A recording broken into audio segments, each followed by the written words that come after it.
Hello there, and welcome to Science for Sleep, where curiosity gets comfortable and the universe takes a slower, gentler pace, as if it knows you might be listening from a quiet room, a dimly lit bedroom, or perhaps a soft glow of a screen somewhere that feels just a little more peaceful than the rest of the world right now. I'm glad you're here, tonight or today, or whatever gentle slice of time you find yourself in. We're going to take a calm look upward, not in a hurry, not with a checklist, but with the kind of curiosity that drifts rather than marches. Our destination is a familiar patch of sky, one you may have noticed without even realizing it has a name, a story, and a surprising sense of scale attached to it. We're going to talk about Ursa Major, the Great Bear, and more specifically, how big it really is, not just in name, not just in imagination, but in the quiet, measurable, almost unbelievable distances of space. Before we wander too far from this moment, let me ask you something simple and personal. Where are you listening from right now? Are you somewhere cozy and still, or perhaps somewhere that hums softly in the background with the sounds of a late bus, a ticking clock, or the distant murmur of a city that never quite falls asleep? And what time is it for you in your corner of the world?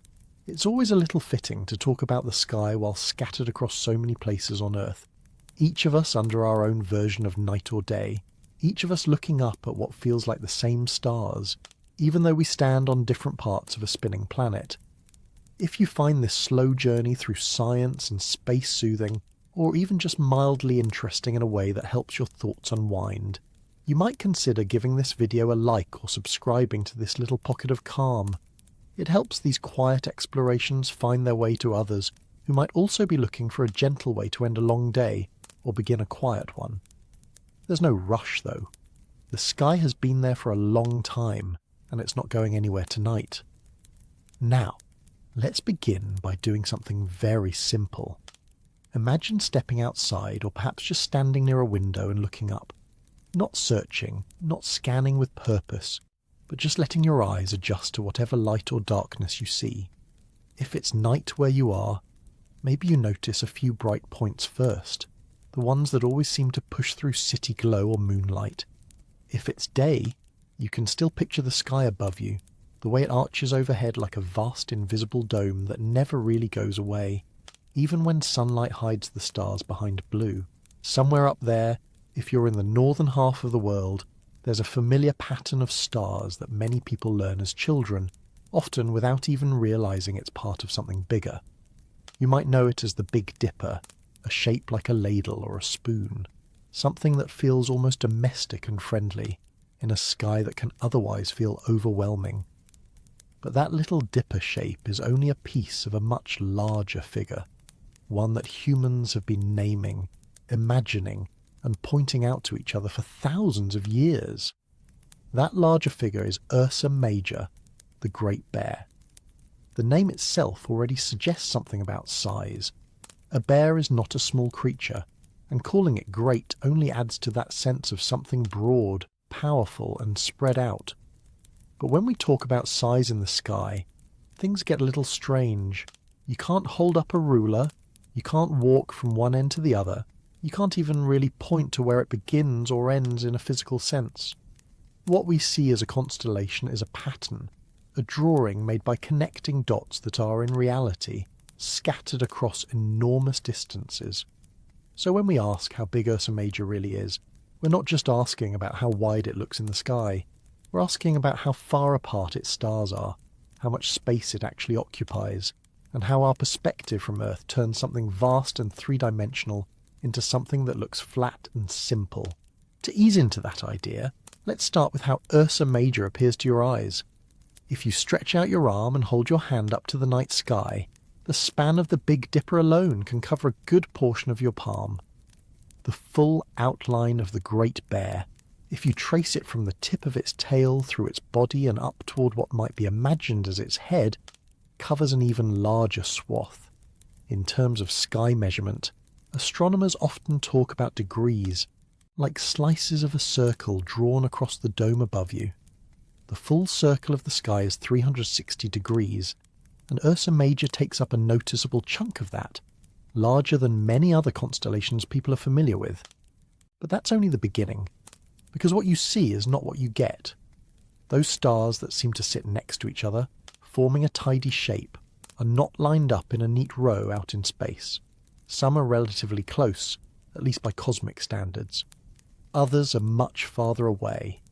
The pattern only exists because of where you happen to be standing, on this particular planet, at this particular moment in the history of the galaxy. It's a bit like looking at a row of streetlights from a distance. From one angle, they might seem evenly spaced, like a straight line.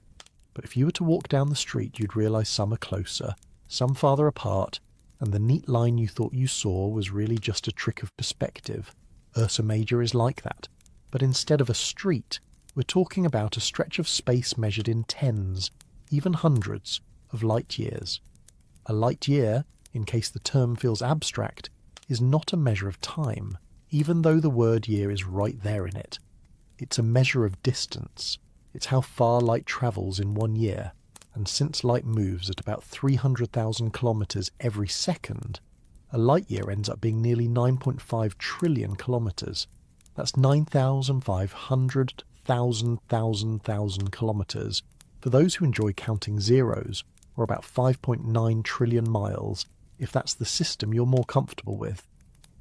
When we say a star is 50 light years away, we're saying the light you see tonight left that star 50 years ago, back when the world was a very different place.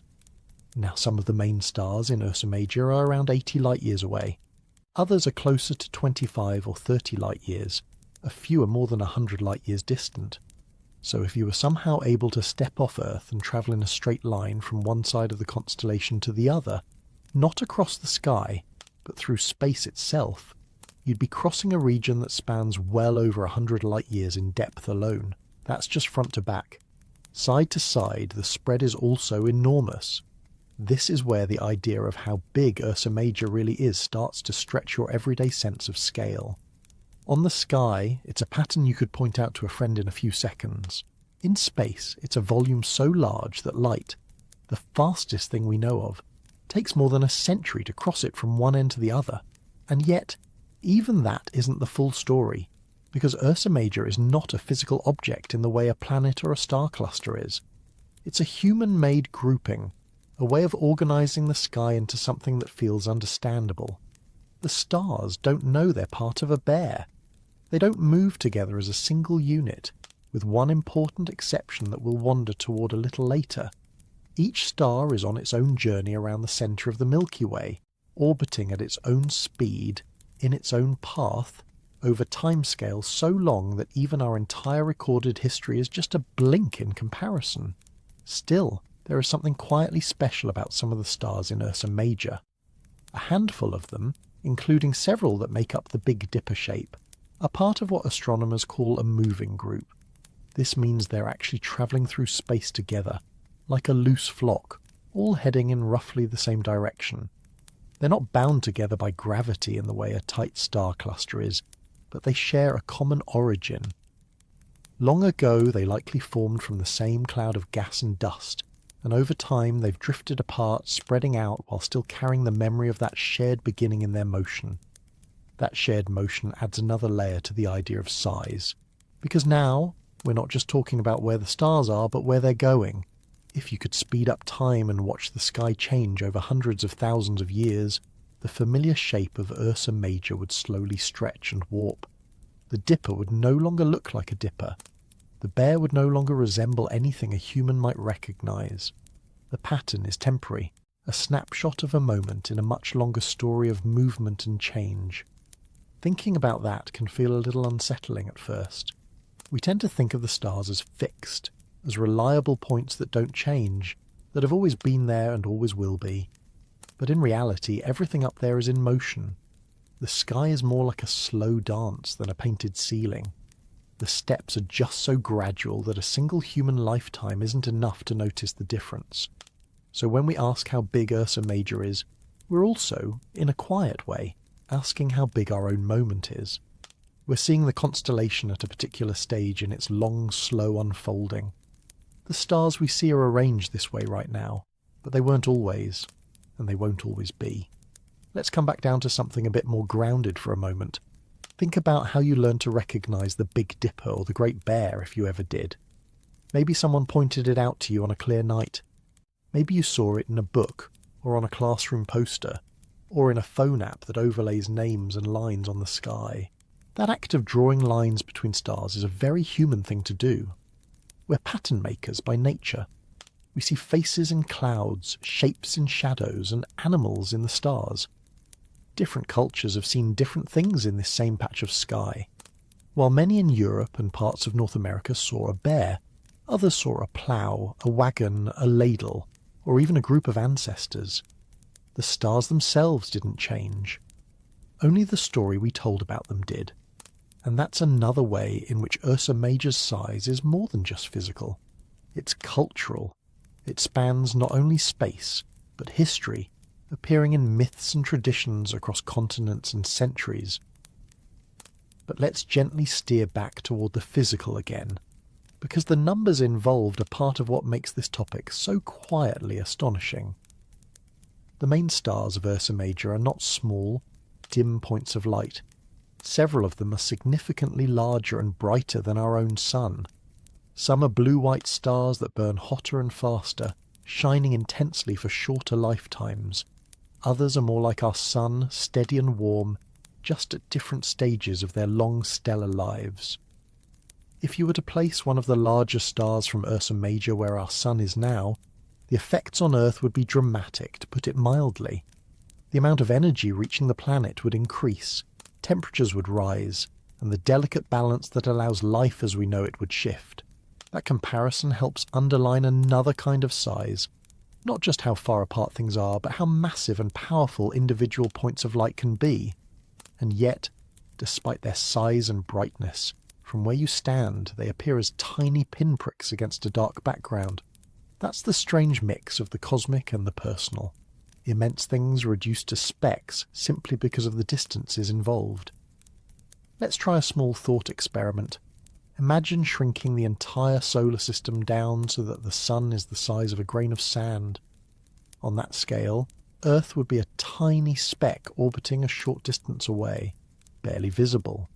Now, imagine placing one of the stars of Ursa Major on that same scale, at its proper distance. You wouldn't be putting it in the same room.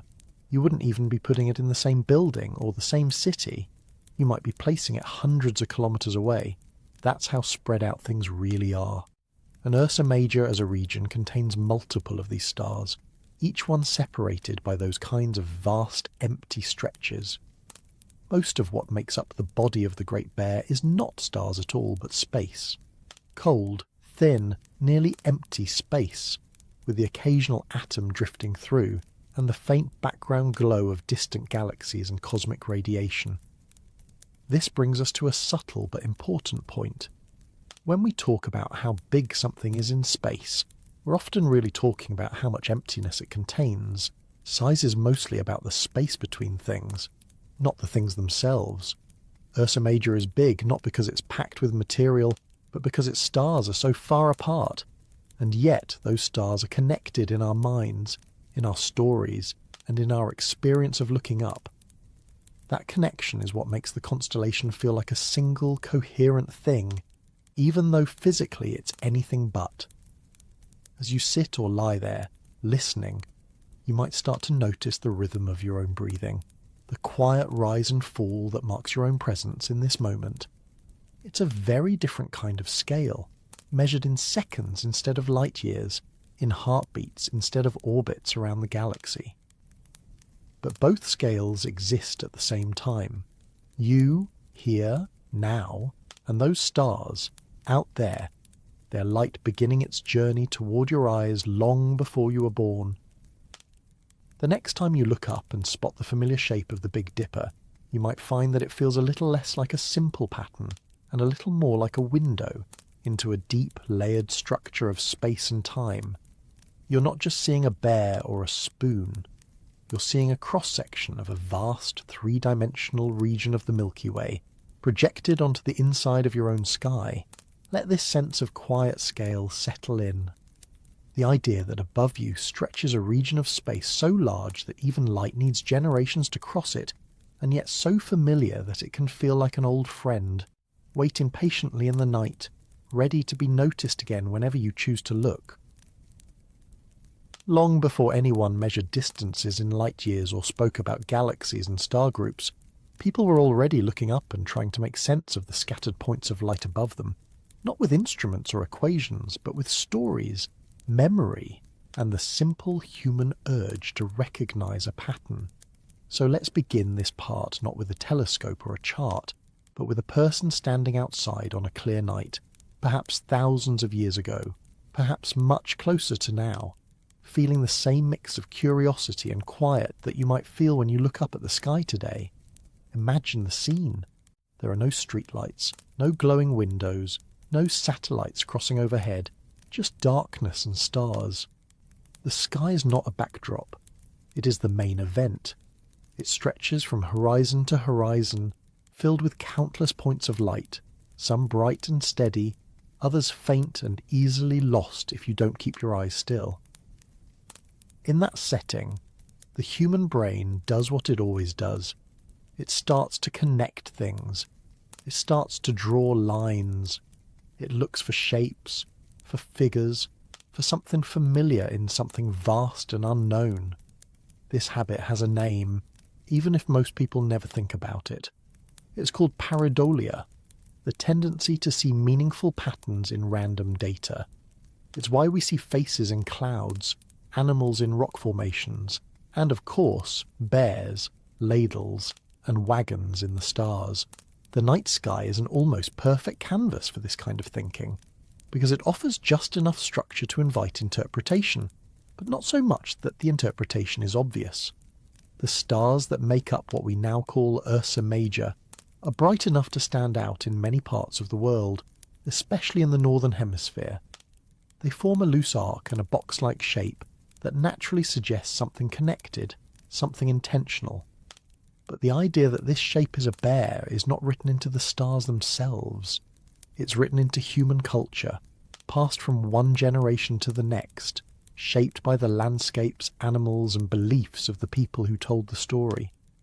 In ancient Greece, where the name Ursa Major comes from, the stars were tied to a myth about a nymph named Callisto, who was transformed into a bear and placed in the sky by the god Zeus.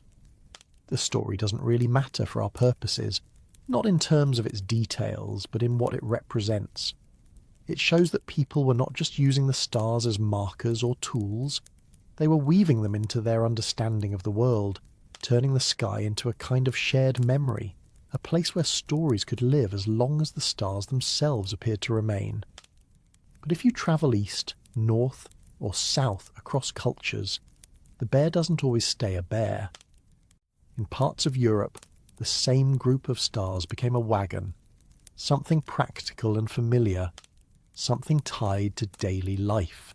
In some Asian traditions, the stars were seen as officials or as part of a celestial court. In parts of North America, different indigenous groups saw the stars as a bear being chased by hunters, or as a group of people on a journey, or as a seasonal marker that told them when it was time to plant, hunt, or prepare for winter.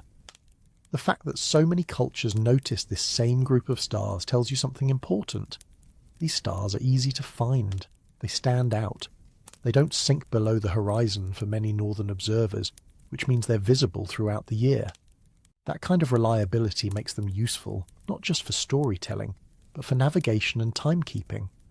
Before compasses and clocks, the sky was one of the most dependable guides a person could have.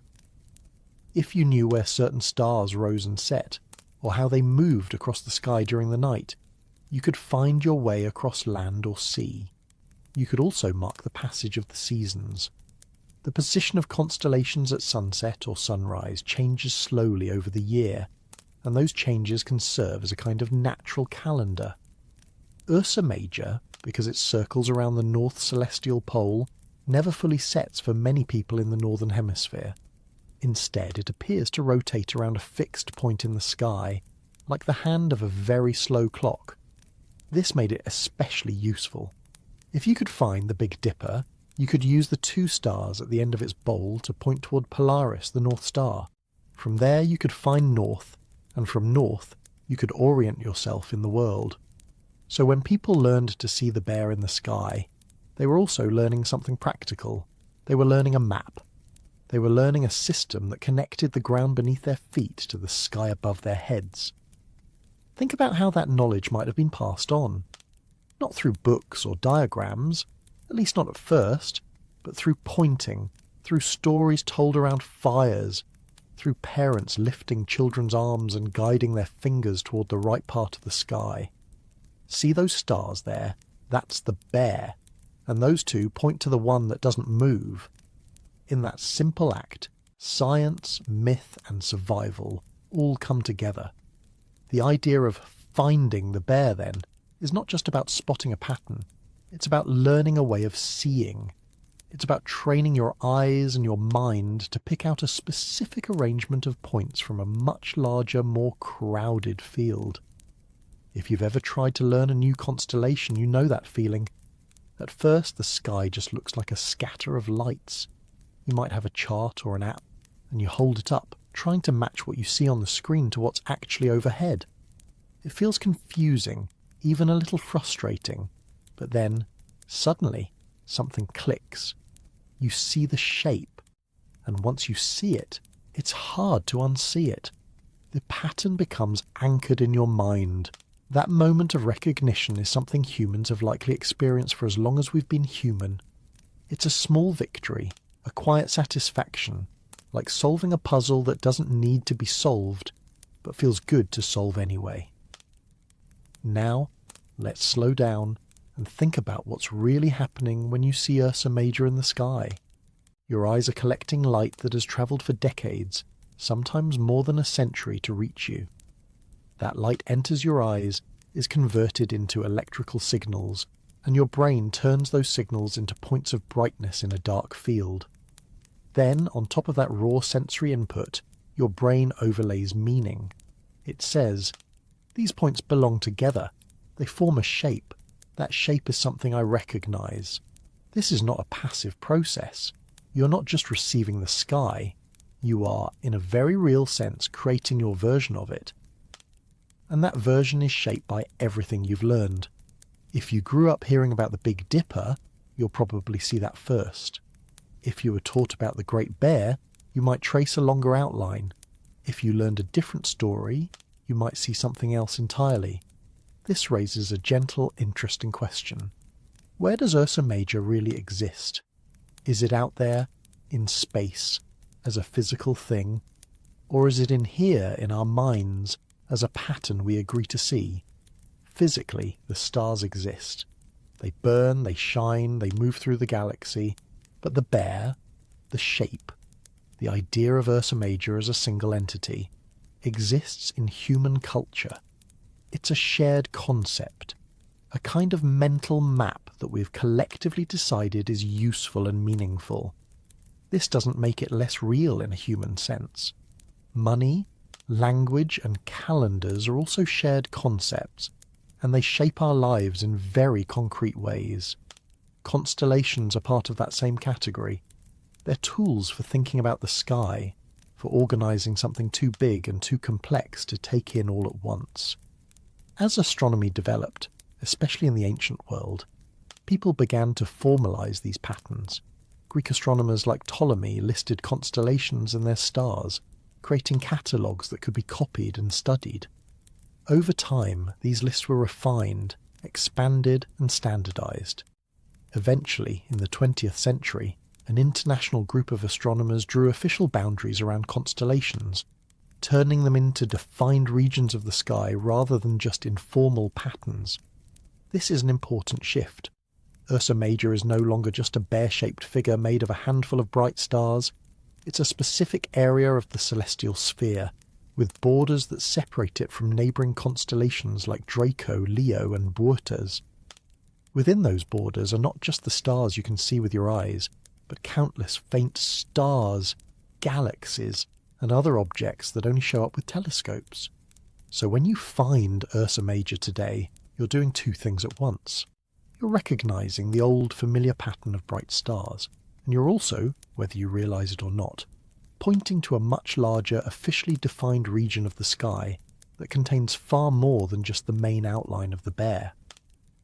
This brings us back to the question of size in a roundabout way. The act of seeing a shape in the stars makes something vast feel manageable. It takes a huge swathe of sky and turns it into a single, named thing. That's comforting. It gives you a handle, something you can point to and talk about. But it also hides the true scale of what you're looking at. When you say there's the bear, you're not just pointing at 7 or 8 stars. You're pointing at a 3-dimensional volume of space that extends tens or hundreds of light years in different directions, filled mostly with emptiness, dotted with stars, and threaded through with the faint glow of the wider universe beyond. Let's take a moment to think about how early humans might have experienced this without any of the modern context we have now. They didn't know about light years or galaxies or stellar motion. What they had was a sky that changed in predictable ways. Stars rose and set. Some stayed in the sky all year. The moon went through its phases. The sun moved along a path that shifted with the seasons. From those patterns they built systems of time, navigation and meaning. The bear in the sky wasn't just a picture, it was a signpost. It told you where north was. It told you what time of year it was. It might have told you when to plant crops, when to hunt, or when to prepare for cold weather. In that sense, finding Ursa Major was a practical skill. It was something you could use to survive and to organise your life. Today, for most people, it's more of a quiet pleasure. You don't need the bear to find your way home. You have maps in your pocket and clocks on every wall. But the act of looking up and recognising that same pattern that people recognised thousands of years ago can still create a subtle connection across time. You're standing where you are, under your version of the sky, but you're also, in a small way, sharing an experience with countless others who stood under that same pattern long before you were here. As you get better at finding Ursa Major, you might start to notice how it moves through the night. Early in the evening it might be low in the sky, tilted at an angle. Hours later it's higher, rotated, almost as if it's slowly rolling around a central point. Over the course of a year it shifts position relative to the horizon, sometimes climbing high overhead, sometimes skimming closer to the edge of the world. All of this motion is really a reflection of Earth's own movement. The planet is spinning on its axis, and it's orbiting the sun. The stars appear to move because you are moving. That's another quiet layer to the act of finding shapes in the sky. You're not just observing something out there. You're participating in a cosmic dance, even if it doesn't feel like dancing when you're standing still in your backyard or leaning against a window. Now, consider what it means to teach someone else to find the bear. You have to step into their perspective. You have to point out landmarks. See that bright star there? Now move your eyes over to the next one. Follow the curve. You're guiding their attention, helping them build the same mental map you carry. In doing that, you're passing on a piece of cultural knowledge that stretches back into prehistory. The names might change, the stories might change, but the basic act of connecting dots in the sky remains the same. And this brings us to a gentle realization. The size of Ursa Major is not just measured in degrees or light years, it's also measured in the span of human attention and memory. It's as big as the number of people who have looked up, seen those stars, and decided they belong together. That's a different kind of scale, but it's no less real. If you've ever stepped outside on a clear night and felt just a little unsure of where to begin looking, there's a good chance someone, somewhere along the way, pointed you toward a shape that feels almost friendly in its simplicity. Not a bear, not a hero, not a complex myth, but something you might find in a kitchen drawer, a spoon, or a ladle, or more commonly, the Big Dipper. It's often the first doorway people walk through when they start learning the night sky, and for good reason.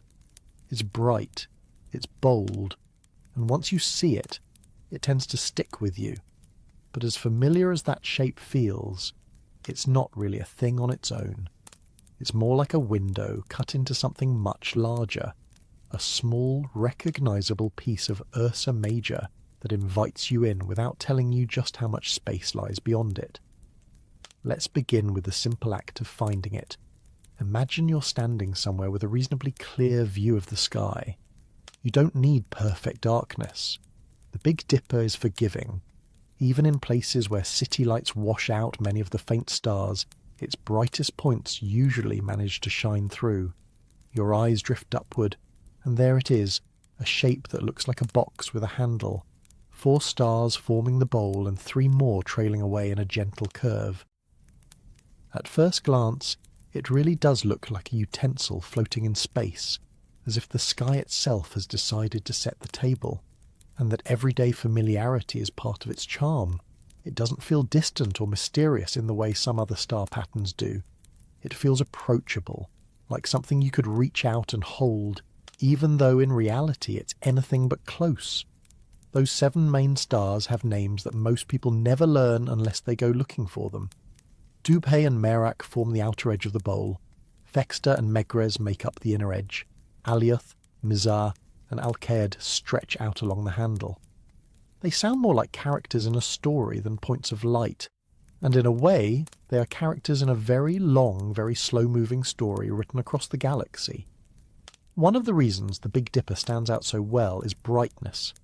Several of its stars are among the more luminous ones in this part of the sky, which makes the shape easy to trace even for someone who doesn't spend much time stargazing. That brightness has turned it into a kind of celestial signpost. People use it to find north, to locate other constellations, and to orient themselves in a sky that can otherwise feel overwhelming. But there's a quiet trick hidden in that simplicity. The Big Dipper feels like a single object, a tidy group. In reality, it's a loose collection of stars that just happen to line up from our point of view on Earth. If you could somehow step off the planet and look at them from another angle, the spoon would fall apart, the bowl would stretch, the handle would twist. The neat, familiar shape would dissolve into a scattered arrangement of points spread across a large region of space. That idea can be a little hard to hold on to, because our brains like things that feel solid and definite. We like to think of the Big Dipper as there, like a sign nailed to the sky. But in physical terms, those stars are not neighbours in the way the pattern suggests. Let's talk about distance for a moment, because this is where the illusion really starts to show. The stars in the Big Dipper are not all the same distance from Earth. Some are relatively close, around 25 or 30 light-years away. Others are more than 3 times that distance. That means the light from each star you see tonight left at very different times. One beam might have started its journey when you were a child, another might have left before you were born, another might have been travelling since before your parents ever met, and yet, when those beams arrive at your eyes, they arrive together in the same moment, forming a single shape in your mind. Time and space collapse into a simple picture, a spoon in the sky. There's something quietly remarkable about that. You're not just seeing a shape, you're seeing a layered snapshot of different moments in the past, all presented to you at once. Now, among those 7 stars, there's a pair that has earned special attention over the years. If you look closely at the middle star in the handle, Mizar, you might notice something nearby. Under good conditions, you can see a faint companion star, Alcor, sitting just beside it. In many cultures, this pair has been used as a simple test of eyesight. If you can see both, your vision is doing pretty well. But this little detail also opens the door to a much deeper story. Mizar itself is not just one star. It's actually a system of multiple stars orbiting each other. The same is true for Alcor. What looks like a simple pair of points in the sky is, in reality, a small family of stars locked in complex gravitational relationships, spinning around shared centres of mass. That means that even within this familiar, friendly spoon shape, there are layers of structure and motion that you can't see without help. Telescopes reveal companions, and more powerful instruments reveal even more, until the simple picture you started with becomes a web of relationships and movement. This is a pattern that repeats throughout astronomy. The closer you look, the more there is to see. The Big Dipper is like a gateway drug for curiosity. It starts with a simple shape, and if you keep following the trail, it leads you into questions about distance, motion, gravity, and the structure of the galaxy itself. Let's take another step back and look at how the Big Dipper fits into Ursa Major as a whole. The spoon is not the bear, it's more like the bear's back and tail, depending on how you trace the full outline. The rest of the bear is made up of fainter stars that don't stand out as easily, especially in light-polluted skies. This is one of the reasons many people grow up thinking the Big Dipper is a constellation all by itself. In official astronomical terms, though, it's an asterism, which is just a fancy word for a recognisable pattern of stars that's part of a larger constellation. The boundaries of Ursa Major extend far beyond those 7 bright points, covering a large region of sky that includes many more stars and deep sky objects. So when you point at the Big Dipper and say, "There it is," you're really pointing at the most obvious signpost of a much bigger area. It's like spotting the front door of a large building and assuming you've seen the whole thing. That front door, however, is very good at doing its job. The 2 stars at the edge of the bowl, Dubhe and Merak, are often called the pointer stars. If you draw an imaginary line through them and extend it out into the sky, it leads you to Polaris, the North Star. That simple trick has helped travellers and navigators for centuries. With just a handful of stars and a bit of practice, you can find your bearings in the dark. There's something satisfying about that, the idea that a pattern in the sky can connect directly to the ground beneath your feet. You look up, trace a line, and suddenly you know which way is north. The Big Dipper becomes a bridge between the cosmos and the everyday world. But let's linger for a moment on the idea of that line, that imaginary connection you draw between stars. It's another example of how much of what we see in the sky is constructed in our minds. There is no actual line of light connecting Dubhe and Merak. They are separated by vast distances, not just from Earth, but from each other. The line exists only because you imagine it, and yet that imagined line has real-world consequences. It helps you navigate. It helps you teach someone else how to find Polaris. It becomes part of a shared body of knowledge that people carry with them. The Big Dipper also plays a role in helping people find other parts of the sky. If you follow the curve of the handle, it leads you to Arcturus, a bright star in the constellation Bootes. Keep going, and you'll reach Spica in Virgo. This little phrase, arc to Arcturus, then speed on to Spica, has been taught to countless beginners as a way to hop from one part of the sky to another. So this simple spoon shape becomes a kind of map key. It doesn't just show you itself, it points you toward other landmarks, helping you build a larger mental picture of the sky. Now let's come back to the idea of size, because this is where the Big Dipper quietly undermines its own simplicity. The 7 stars that make up the shape are spread across a region of space that's enormous by any everyday standard. The distance from one end of the handle to the far edge of the bowl, measured in 3 dimensions rather than across the flat sky, spans dozens of light years. To put that in a more tangible frame, if you could travel at the speed of light, which you can't, but let's pretend for a moment it would take you decades to go from one of those stars to another. If you travelled at the speed of our fastest spacecraft, it would take you tens of thousands of years, and that's just across the spoon, not the entire bear. And yet, from Earth, it all fits neatly into a patch of sky you can cover with your hand.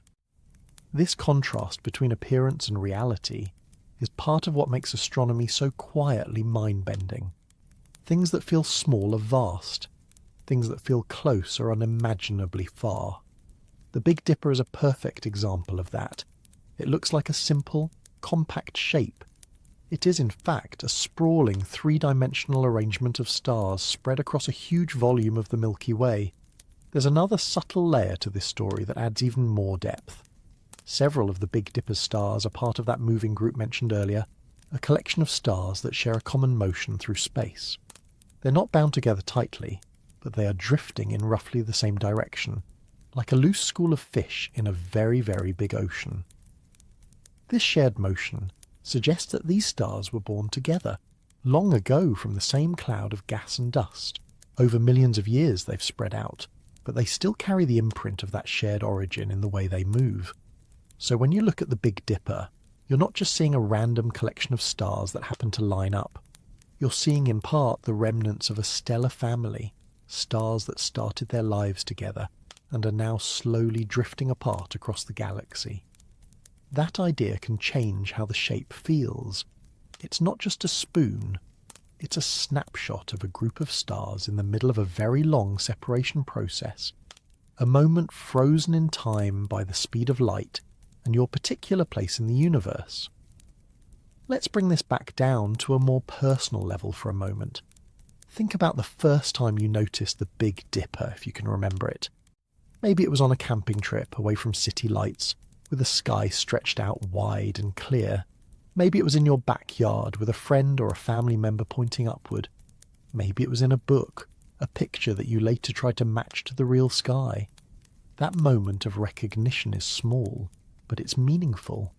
It's the moment when the sky stops being just a random scatter of lights and starts to become a place you can navigate, a place with landmarks and familiar features. The Big Dipper often becomes one of those first landmarks, a kind of anchor point for the rest of the sky. Once you know where it is, you can start to build outward, finding other shapes, other stars, other stories, and in doing that you're participating in a tradition that stretches back through countless generations. The tools have changed. We have apps, charts, telescopes and satellites, but the basic act is the same. You look up, you notice a pattern, you remember it, you share it. There's also something gently grounding about the Big Dipper's reliability. For many people in the Northern Hemisphere, it never fully disappears. It circles the sky night after night, season after season. Even as the world below changes, even as years pass, that familiar shape keeps coming back, rotated, tilted, but still there. That consistency can make it feel almost like a companion, something you can check in with when you step outside at night. There you are, you might think, as if greeting an old friend. But behind that friendly face is a story of motion, distance and scale that stretches far beyond anything we experience in daily life. Those stars are moving, the galaxy is moving, even the light you're seeing is old, carrying information from the past into your present. So the next time you notice that spoon shape hanging in the sky, you might let that double awareness settle in. On one level, it's simple, 7 stars, a familiar pattern, a guidepost to north and to other parts of the sky. On another level, it's a vast 3-dimensional region of space, a loose family of stars drifting through the Milky Way. They're like crossing decades of emptiness to reach you in this moment.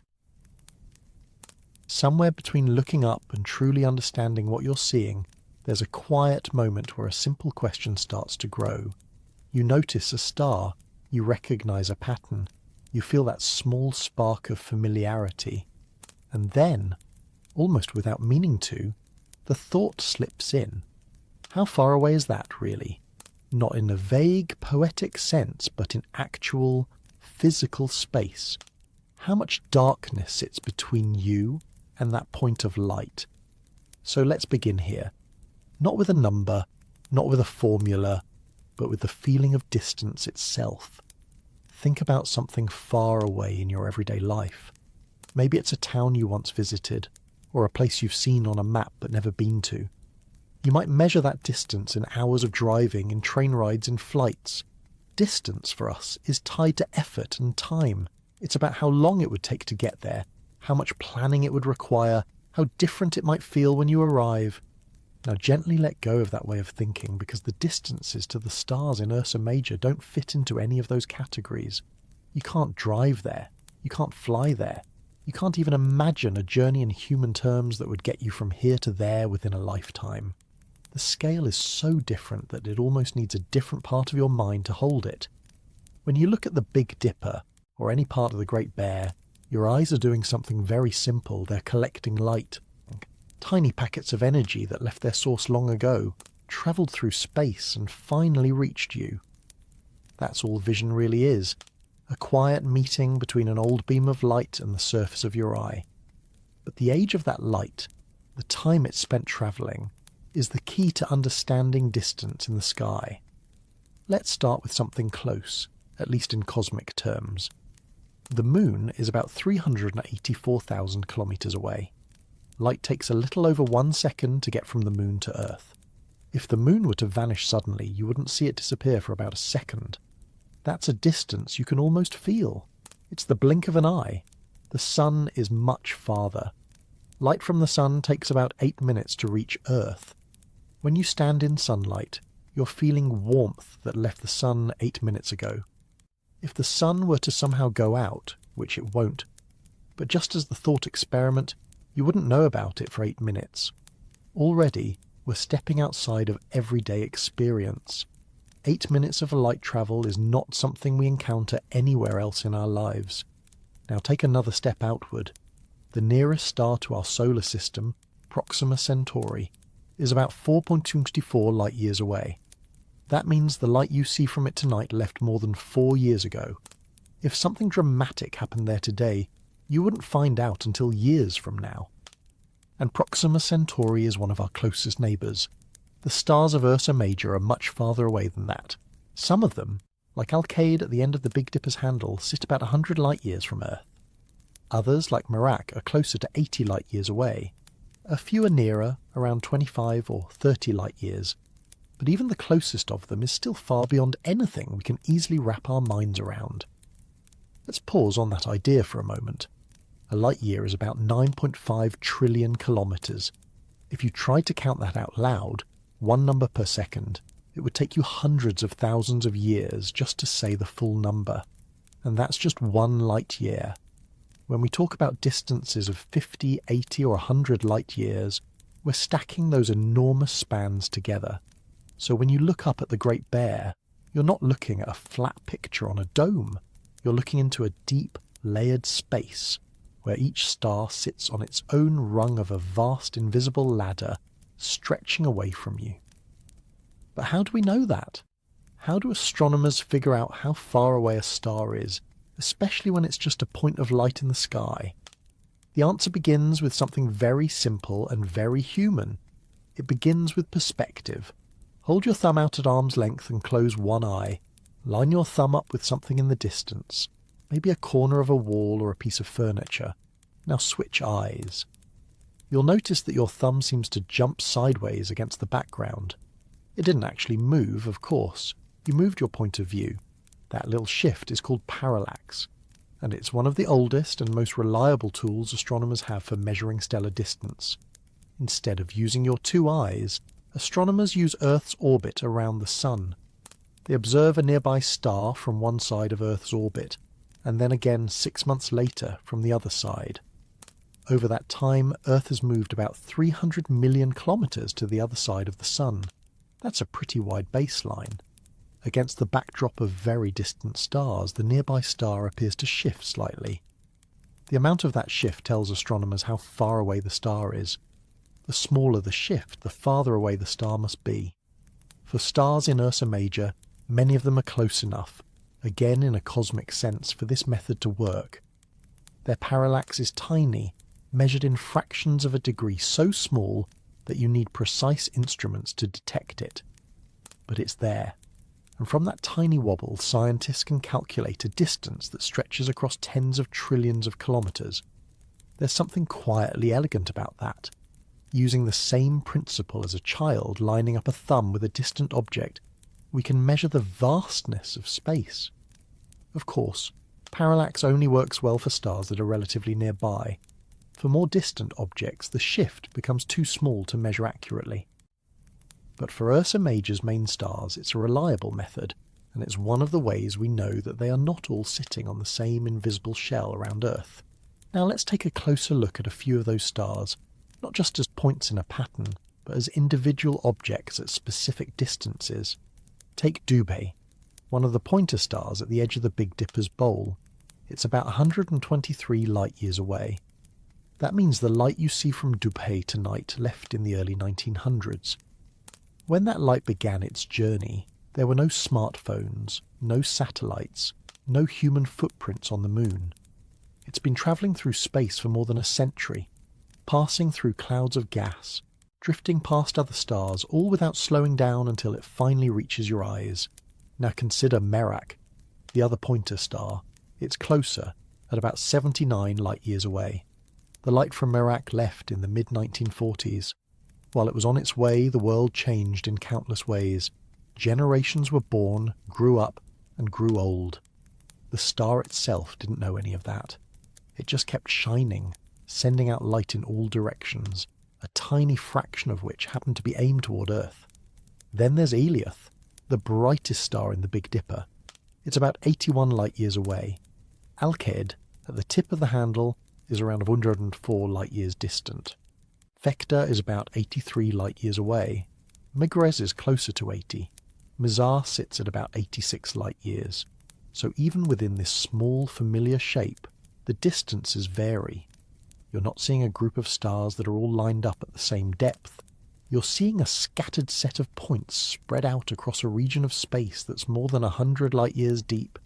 If you could somehow float out into space and move sideways relative to Earth, the shape of the Big Dipper would change. Stars that seem close together might separate. Others might line up in new ways. The spoon would bend and twist as your perspective shifted. This is one of the reasons astronomers often talk about constellations as projections. They are three-dimensional arrangements of stars projected onto the two-dimensional surface of the sky. From one specific vantage point, Earth, they form neat shapes. From anywhere else, they would look completely different. Now, let's stretch this idea a bit further. Think about the volume of space that Ursa Major occupies. Not just the distances to the main stars, but the space between them. The empty regions, the faint stars, the clouds of gas and dust that are too thin to see with your eyes, but still very much there. That volume is enormous. If you were to draw an invisible box around the main stars of the Big Dipper, that box would be dozens of light-years on a side. And remember, a light-year is nearly 10 trillion kilometres. So you're talking about a region of space that contains, in human terms, an almost absurd amount of emptiness. Most of that box would be nothing. Not nothing in an absolute sense, because space is never truly empty, but nothing in the sense that there are no stars, no planets, no solid objects. Just a few atoms here and there drifting through the dark. This can feel counterintuitive, because when you look at the sky, it feels full, it feels crowded with stars. But that's another trick of perspective. You're looking at a long line of sight that cuts through the galaxy. Stars at many different distances line up in your field of view, giving the impression of density. In reality, stars are incredibly far apart. The average distance between stars in our part of the Milky Way is a few light-years. That means if you could place a star where the Sun is now, the next nearest star would be several light-years away. That's like placing a grain of sand in the middle of a large city and saying the next grain is in another city entirely. So when you look at Ursa Major and see a cluster of bright points, you're not seeing a tightly packed group. You're seeing stars that just happen to line up in a way that catches your eye. There's another layer to distance that's easy to overlook, and that's time. Because of the way light works, when you look at a star, you're always looking into the past. The farther away the star is, the farther back in time you're seeing it. So when you look at Alkaid, you're seeing it as it was about 100 years ago. When you look at Merak, you're seeing it as it was nearly 80 years ago. You're never seeing these stars as they are right now, because right now hasn't had time to reach you yet. This means that the picture of Ursa Major you carry in your mind is actually a collage of different times. Each star is shown to you at a slightly different moment in its own history. That's a subtle idea, but it adds depth to the experience of looking up. You're not just looking across space, you're looking across time. Now, let's consider how this changes the idea of size. When we say Ursa Major spans over 100 light-years, we're not just talking about a static distance. We're talking about a region of space that is also a region of time. The light from one end of that region takes a century longer to reach you than the light from the other end. So in a very real sense, when you look at the Great Bear, you're seeing different parts of it at different ages. This doesn't usually matter for everyday stargazing because stars change very slowly. Over 100 years, most stars don't change in any noticeable way, but on longer timescales, millions or billions of years, stars are born, they evolve, and they die. Some swell into red giants, some explode as supernovae, some fade into quiet remnants. The stars in Ursa Major are at different stages of their lives. Some are relatively young and hot, others are more mature. When you look at them, you're seeing a snapshot of a family of stars, each caught at a different point in a very long life. Now, let's bring this back to something you can feel more directly. Think about the idea that when you look at a star, you're seeing its past. That means the sky is, in a way, a record of history. Not human history, but cosmic history. If you could look far enough at distant enough objects, you could see back toward the early universe. Telescopes like the James Webb Space Telescope are doing exactly that, capturing light that left galaxies billions of years ago. Ursa Major, by comparison, is part of our local neighbourhood. Its stars are relatively close in the grand scheme of things. You're not looking back billions of years, you're looking back decades or centuries, but even that is enough to blur the line between now and then. The night sky becomes a kind of time machine, not one you step into, but one you look into. So how far away are those stars truly? The honest answer is that they are far beyond any distance that has meaning in everyday life. They are close enough, in cosmic terms, to be part of our galactic neighbourhood, but far enough that their light carries the weight of decades when it reaches you. And the region they occupy, the space that makes up the Great Bear, is not a flat shape on a dome, but a deep layered stretch of the Milky Way, full of empty space, drifting stars and faint invisible structures that only our instruments can reveal. As this idea settles in, you might find that the sky feels a little less like a ceiling and a little more like a window. Not a window onto a single scene, but onto a long corridor of space and time, where each point of light marks a different distance, a different moment, a different story. Once you understand how far apart stars are, another question begins to form. If they're so scattered across space, are they really part of a single group at all? Or is the Bear mostly a trick of our point of view? At first glance, it's easy to assume that the stars of Ursa Major belong together in the same way the rooms of a house belong together, or the members of a family share a common home. They sit near each other in the sky. They form a recognizable shape. They move across the night together, rising and rotating in a way that feels coordinated and intentional. All of that quietly suggests connection. But when you step back from the picture, your eyes create and begin to think in 3 dimensions instead of 2. That sense of togetherness starts to soften. The Great Bear, as it turns out, is not really a family in space. It's more like a group of strangers who happen to be standing in the same photograph, aligned just right for the camera. Let's begin with a simple idea. In everyday life, when you see a group of people standing close together, you naturally assume they're connected in some way. Maybe they're friends, co-workers, or relatives. Proximity suggests relationship. Our brains are wired to think that way, because in our world, distance usually does mean something. Things that are close together often interact. Things that are far apart usually don't. Space does not always follow that rule. When you look at Ursa Major, you're seeing a pattern created by lines of sight, not by physical closeness. Those stars appear near each other because, from Earth, they lie in roughly the same direction. But in space, direction and distance are 2 very different things. To really understand this, it helps to imagine stepping off the planet for a moment, not physically, but mentally. Picture Earth as a single point in a vast 3-dimensional grid. From that point, you draw imaginary lines out into space toward each of the stars in the Big Dipper and the rest of the Bear. Those lines go in similar directions, but they don't stop at the same place. Some end much sooner, others go much farther. What you see as a flat shape on the sky is actually a bundle of long, thin cones of space, each pointing toward a star at a different depth. The shape only holds together when you collapse those cones into a two-dimensional image in your mind. This is where the idea of a constellation being not a family really starts to make sense. A true family of stars, in astronomical terms, is usually something like a star cluster. In a cluster, stars form together from the same cloud of gas and dust. They're born around the same time. They're bound together by gravity, at least for a while. They move through space as a group. Ursa Major as a whole is not like that. Most of its stars did not form together. They are not gravitationally bound. They are not travelling through the galaxy as a single coherent unit. They just happen to line up in a way that looks meaningful from where we are. There is, as mentioned earlier, a small exception. Several of the Big Dipper's stars belong to what's called the Ursa Major moving group. These stars do share a common origin and a similar motion through space. But that group does not include all the stars of the constellation, and even within the Big Dipper itself, not every star is part of that shared journey.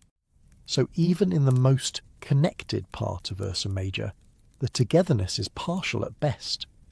Let's take a moment to think about what it means for stars to be related in a physical sense. Stars are born in clouds of gas and dust called nebulae.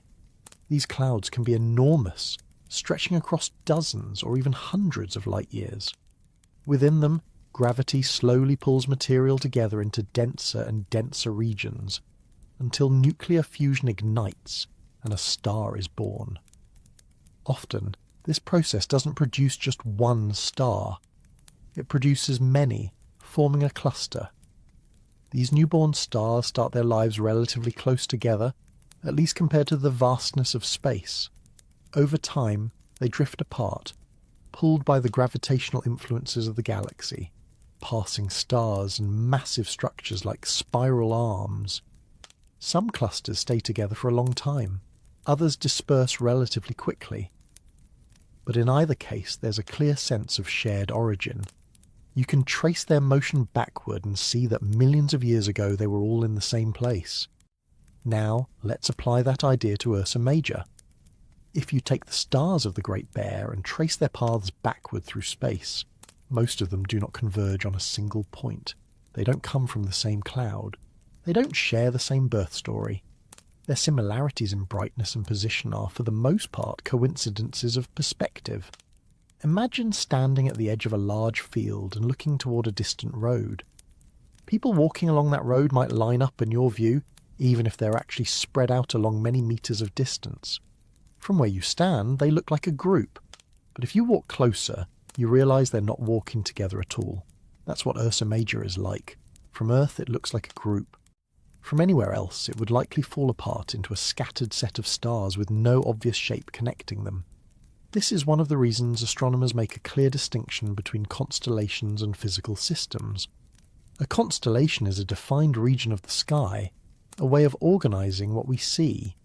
A physical system, like a cluster or a galaxy, is a group of objects that are actually interacting with each other through gravity and other forces. Ursa Major is the former, not the latter.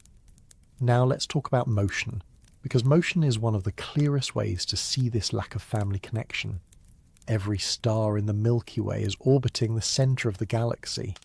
The galaxy itself is a massive rotating structure, with hundreds of billions of stars moving in complex paths influenced by gravity, dark matter, and the distribution of mass throughout the disk and halo. Stars closer to the centre of the galaxy orbit faster. Stars farther out move more slowly. Some stars move in slightly tilted orbits. Others have been nudged by close encounters with passing stars or clouds of gas. So when you look at the stars of Ursa Major, you're seeing a set of objects that are each on their own galactic journey. They are not marching in step. They are not keeping formation. They are simply passing through this part of the sky from our point of view. If you could speed up time and watch the sky change over hundreds of thousands or millions of years, you would see the shape of the Great Bear gradually distort. Stars would drift apart. New alignments would form. The familiar pattern would eventually become unrecognisable. This isn't just a theoretical idea. Astronomers can measure the motion of stars across the sky, a movement called proper motion. It's very slow, often measured in tiny fractions of an arcsecond per year, but over long periods it adds up. Some stars in Ursa Major have relatively high proper motion, meaning they move noticeably against the background of more distant stars. Others move more slowly. These differences in motion are another clue that they are not bound together as a group. The Ursa Major moving group, the small subset of stars that do share a common motion, stands out precisely because it's unusual in this context. Those stars move in roughly the same direction and at similar speeds, suggesting a shared origin. But even that group is in the process of dispersing. It's not a tight cluster. It's more like a loose association, a memory of a family rather than a family that still lives under the same roof. Let's look at one specific example to make this more concrete. Mizar and Alcor, the famous pair in the handle of the Big Dipper, are often thought of as a close duo. They appear near each other in the sky, and they're often mentioned together. In reality, they are physically related. They are part of the same moving group, and they are relatively close to each other in space compared to most stars. But even in this best-case scenario, close is a very relative term. Mizar and Alcor are separated by about 3 light years. That's roughly 30 trillion kilometres. If you tried to travel from one to the other at the speed of our fastest spacecraft, it would take you tens of thousands of years. So even the stars in Ursa Major that are most closely related to each other are still unimaginably far apart by human standards. Now, let's widen the view again. Take Dubhe and Alkaid, 2 stars at opposite ends of the Big Dipper. They appear connected by a simple line in the sky, but in space they are not particularly close. They are separated by dozens of light years. They do not share a common motion. They do not come from the same stellar nursery. They are, in physical terms, strangers. This can feel a little disappointing at first, as if the bear you thought you knew turns out to be a collection of unrelated parts. But there's another way to look at it that's quietly fascinating. The fact that these stars are not related and yet appear together in such a recognisable way is a testament to the scale and structure of our galaxy. The Milky Way is vast, but it's not random. Stars are distributed in a disk with spiral arms, clusters and associations. Our position within that structure gives us certain lines of sight where stars at different distances happen to line up. Ursa Major is one of those lucky alignments, so instead of thinking of it as a fake family, you can think of it as a window, a view down a particular corridor of the galaxy, where stars at different depths and different stages of their lives happen to fall into a pattern that catches our eye. Now let's gently shift towards something that often surprises people when they first learn it. Even though the stars of Ursa Major are not related, they are all part of something much bigger that does connect them. They are all members of the Milky Way galaxy. The Milky Way is a vast, rotating disk of stars, gas, dust and dark matter, about 100,000 light-years across. Our solar system sits in one of its spiral arms, about 26,000 light-years from the centre. The stars of Ursa Major are relatively nearby in this galactic context. They are part of our local neighbourhood, the region of the galaxy that surrounds the Sun. They share the same broad orbit around the galactic centre, even if their individual paths differ in detail. So while Ursa Major is not a family in the sense of a star cluster, it is part of a much larger family, the galaxy itself. Every star you see in that constellation, every faint point of light in that region of the sky, is part of the same immense rotating structure that we are. This can shift the way you think about belonging in space. The connections are not always small and tight. Sometimes they are vast and loose, spanning tens of thousands of light years. Let's come back to the human side of this for a moment. When people first started naming constellations, they had no way of knowing any of this. They didn't know about galaxies or stellar motion or star formation. They saw what their eyes showed them, and they built stories and systems around that. In a way, that's still what we do. Even with all our technology, we still start with what we can see. The difference is that now we can peel back the layers and see what lies behind the picture. And what lies behind Ursa Major is not a single, unified object, but a cross-section of our galactic neighbourhood, a sampling of stars that happen to share a direction in the sky. There's something quietly humbling about that. The shape that feels so solid and familiar is, in physical terms, a coincidence. A beautiful one, but a coincidence nonetheless. It's also a reminder that our perspective matters. The universe looks the way it does to us because of where we are. If we were somewhere else in the galaxy, the sky would look completely different. Different stars would line up. Different patterns would emerge. Ursa Major, as we know it, would not exist. This makes the constellation feel a little more personal, in a strange way. It's not just a feature of the universe. It's a feature of our particular viewpoint within the universe. Now, let's think again about size, because this idea of not being a family ties directly into how big Ursa Major really is. If the stars were a true cluster, a physical group, you could define a clear boundary around them. You could say, this is where the cluster begins and this is where it ends. The size would be the span of that group. But because Ursa Major is a projection, its size is more ambiguous. Its boundaries are drawn on the sky, not in space. The official borders of the constellation define a region of the celestial sphere, but that region contains stars at many different distances, and it doesn't correspond to a single, cohesive object in three-dimensional space. So when we talk about the size of Ursa Major, we're really talking about two different things at once. We're talking about how much of the sky it covers, and we're talking about how spread out its main stars are in space. Those two measures don't line up neatly, and that's part of what makes the question interesting. As this settles in, you might find that the bear feels a little different. It's not a single thing out there, waiting to be discovered. It's a pattern that emerges from a much larger, more complex structure. And yet, that pattern still has meaning. It still helps you find north. It still serves as a starting point for learning the sky. It still connects you to a long tradition of people who have looked up and seen something familiar in the dark. So even if Ursa Major isn't a family of stars in the physical sense, it is a family of ideas, stories, and shared experiences. It's a meeting point between the way the universe actually is and the way we experience it. This understanding opens the door to another way of thinking about size. If the bear is not a single unified object, then how do astronomers go about measuring something that doesn't really have edges in space?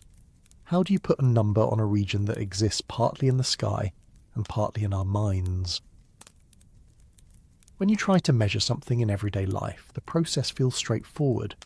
You find the edges, you stretch a tape measure or take a few steps, and you come away with a number that tells you how wide, how tall, or how far. Even if the object is large, like a field or a building, it still has boundaries you can walk up to and touch. There is a clear sense of where it begins and where it ends. The sky does not offer that kind of cooperation.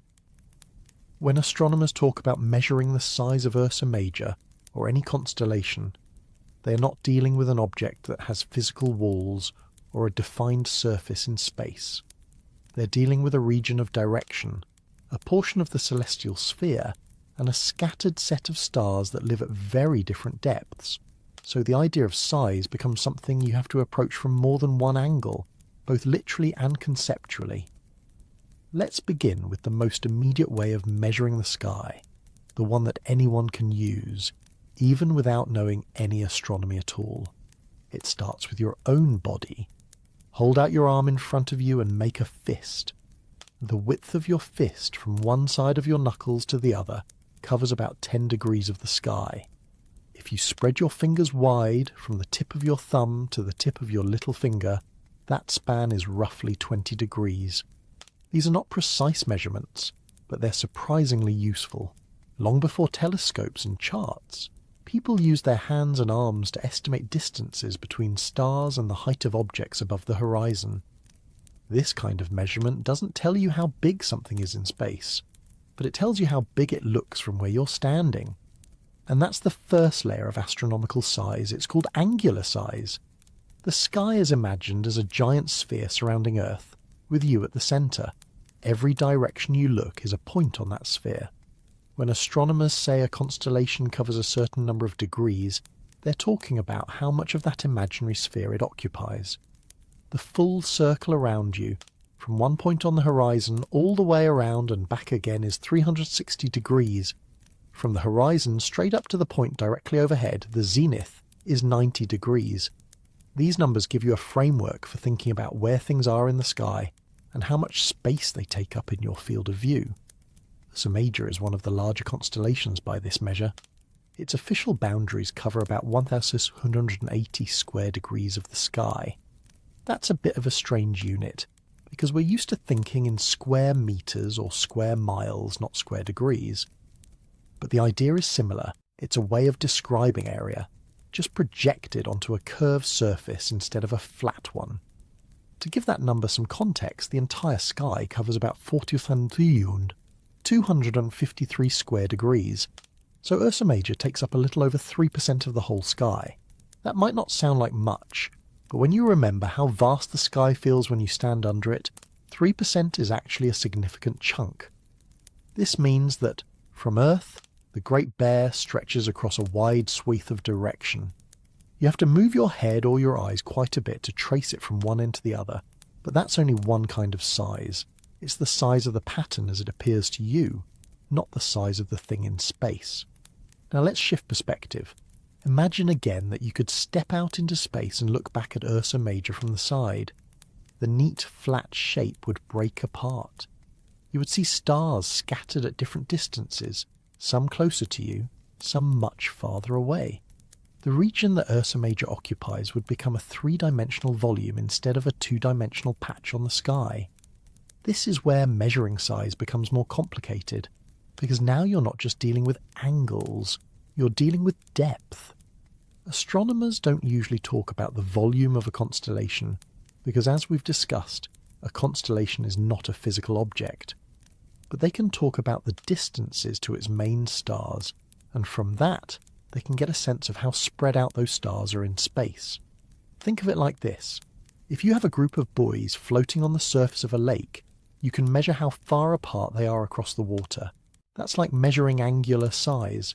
But if some of those buoys are actually boats at different distances from the shore, then the group occupies a volume of space, not just a surface pattern. To understand how big that volume is, you need to know how far away each one is. So astronomers take the distances to the individual stars in Ursa Major and look at how far apart they are from each other in three-dimensional space. Let's focus again on the main stars of the Big Dipper, since they're the ones most people are familiar with. We've already talked about how they range from around 25 to over 100 light-years away from Earth. That alone tells you that the group has a depth of at least 75 light-years. Now consider how far apart they are from each other sideways, not just along your line of sight. When you combine those sideways separations with the front-to-back differences in distance, you find that the stars of the Big Dipper are spread across a region of space that spans on the order of 100 light-years in multiple directions. That's a rough ballpark figure because, again, there is no clear boundary. The stars don't form a neat box or sphere. They form an irregular drifting arrangement. But the scale is there. You're dealing with something that's not just wide but deep, and deep in a way that makes everyday distances feel almost irrelevant.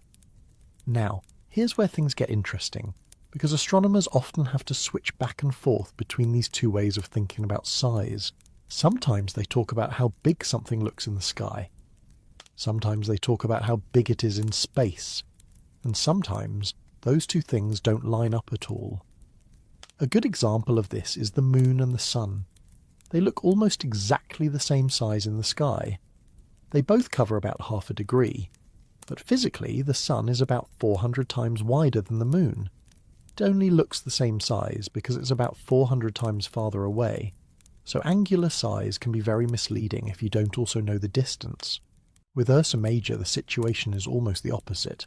The constellation looks large in the sky, but that doesn't necessarily mean the stars are close together in space. In fact, they're not. They're scattered across a large volume. So how do astronomers combine these ideas into something meaningful? One way is by mapping the positions of stars in 3 dimensions. This is exactly what modern space missions like Gaia are doing. Gaia is a space telescope launched by the European Space Agency, with the goal of measuring the positions, distances and motions of over 1 billion stars in our galaxy. It does this by measuring parallax with incredible precision, far beyond what ground-based telescopes can achieve. By watching how stars shift against the background as Earth orbits the Sun, Gaia can calculate their distances to within a small margin of error. Once you have those distances, you can place each star in a 3-dimensional map of the galaxy. Not just a dot on a flat chart, but a point in space with coordinates, left and right, up and down, near and far. When you do this for the stars of Ursa Major, the bear becomes something very different. It's no longer a drawing. It's a cloud of points, spread out in space, some closer, some farther, all moving along their own paths through the Milky Way. This kind of mapping allows astronomers to answer questions like, how far apart are these 2 stars really? Not just in the sky, but in space. They can calculate the true distance between any pair of stars using simple geometry once the positions are known. This is how we know, for example, that Mizar and Alcor are separated by about 3 light years, even though they look like neighbours in the sky. This is how we know that Dubhe and Al-Qaid, despite being connected by a simple line in the Big Dipper, are much farther apart than they appear. So in a sense, astronomers measure the size of Ursa Major by dismantling it. They take apart the pattern and look at the individual pieces, then see how those pieces are arranged in space. But there's another layer to this, and it has to do with the official boundaries of the constellation. As mentioned earlier, modern astronomy defines constellations as regions of the sky, not just patterns of stars. In the early 20th century, the International Astronomical Union divided the entire sky into 88 official constellations, each with clearly defined borders. These borders are drawn in terms of right ascension and declination, which are the sky's equivalent of longitude and latitude. Right ascension measures how far east or west something is in the sky, while declination measures how far north or south. So Ursa Major is not just a loose idea of a bear shape. It's a specific patch of sky with coordinates that tell you exactly where it is and where it isn't. From this perspective, measuring the size of Ursa Major becomes a matter of calculating the area of that patch on the celestial sphere. That's where the 280 square degrees number comes from. But remember, that area is a slice of the sky, not a slice of space. Within that slice, stars can be at vastly different distances. Some might be relatively close neighbours of the Sun. Others might be hundreds or even thousands of light years away, especially the faint stars and deep sky objects that lie in the same direction, but far beyond the main stars of the constellation. So the official size of Ursa Major, in terms of sky area, does not correspond to a neat physical volume in the galaxy. It's more like a window that looks out onto a long corridor of space. If you imagine standing in a hallway and looking through a doorway, the doorway has a clear rectangular shape. That's like the constellation's boundary on the sky. But beyond the doorway, the hallway stretches far back. That's like the depth of space behind that region of sky. Everything you see through that doorway, no matter how far back it is, belongs to that view, even if the things in the back of the hallway have nothing to do with the things near the door. This is a helpful way to think about what a constellation really is. It's not a box in space, it's a viewing angle. Now, let's think about how this plays into the way people talk about the size of Ursa Major, in a more casual sense. When someone says Ursa Major is one of the biggest constellations, they usually mean it covers a large area of the sky. And that's true. It's the 3rd largest constellation in terms of sky area, after Hydra and Virgo. But if someone were to ask, is Ursa Major one of the biggest groups of stars in space? The answer would be very different. It's not a group at all in the physical sense. It's a set of stars that happen to be visible in the same direction. So size here depends entirely on what you mean by size. This can feel a little slippery because we like clear answers. We like to say, it's this big, and be done with it. But the sky doesn't always cooperate with that kind of thinking. Instead, it invites you to hold multiple ideas at once. Ursa Major is big in the sense that it covers a large part of the sky. It's also big in the sense that its main stars are spread across a huge region of space, but it's not big in the sense of being a single, massive object or structure. It's a big pattern, not a big thing. There's another, more subtle way astronomers sometimes talk about size, and that's in terms of influence.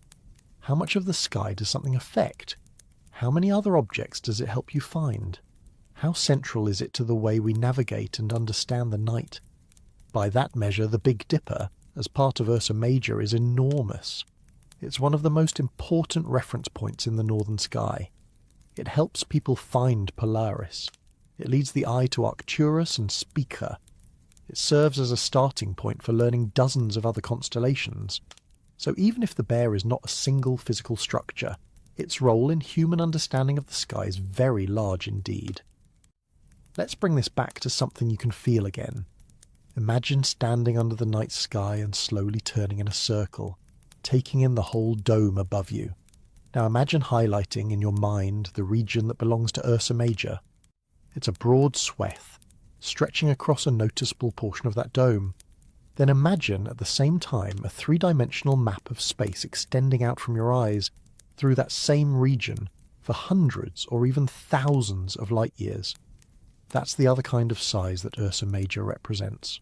Holding both of those images at once, the flat patch of sky and the deep corridor of space behind it, can shift the way the constellation feels. It's no longer just a drawing, it's a direction into the galaxy. And that brings us to a quiet but important realization. Measuring the sky is not just about numbers and charts. It's about perspective. It's about learning to switch back and forth between the way things look and the way things are. The way they look gives you patterns, shapes, and stories. The way they are gives you distances, motions, and structures. Both are real, both are useful, and both, together, make the sky something you can not only study, but also experience. If Ursa Major is a window into a long corridor of space, then how old is the light that fills that corridor? How far back in time does your gaze actually reach when you look into the Great Bear? Somewhere between the moment you open your eyes and the moment a star appears in your awareness, something very quiet and very old completes a journey. It doesn't announce itself. It doesn't arrive with a sound or a feeling. It simply becomes part of what you see. A point of light in a dark field. Ordinary, almost forgettable. And yet, that small point carries with it a story that began long before you were here. Long before the room you're in existed. Long before anyone ever thought to look up and wonder what those lights might be. So let's begin this part by slowing down around that idea. Not rushing past it. Just sitting with the thought that when you look at a star, you are not seeing it as it is right now. You are seeing it as it was. Light does not travel infinitely fast. It moves quickly, unimaginably quickly by everyday standards, but it still takes time to cross space. About 300,000 kilometers every second. That's fast enough to circle the Earth more than 7 times in the space of a single heartbeat. But when you stretch that speed across the distances between stars, even light starts to feel patient. Earlier, we talked about how some of the stars in Ursa Major are around 80 or 100 light years away. That means the light from those stars left its source 80 or 100 years ago. When you see Alkaid at the end of the Big Dipper's handle, you're seeing a version of that star from a century in the past. So take a moment to think about what was happening on Earth 100 years ago. People were living in a very different world. No internet, no satellites, no smartphones. Many of the technologies you use every day didn't exist yet. Entire generations have come and gone in the time it took that light to reach you.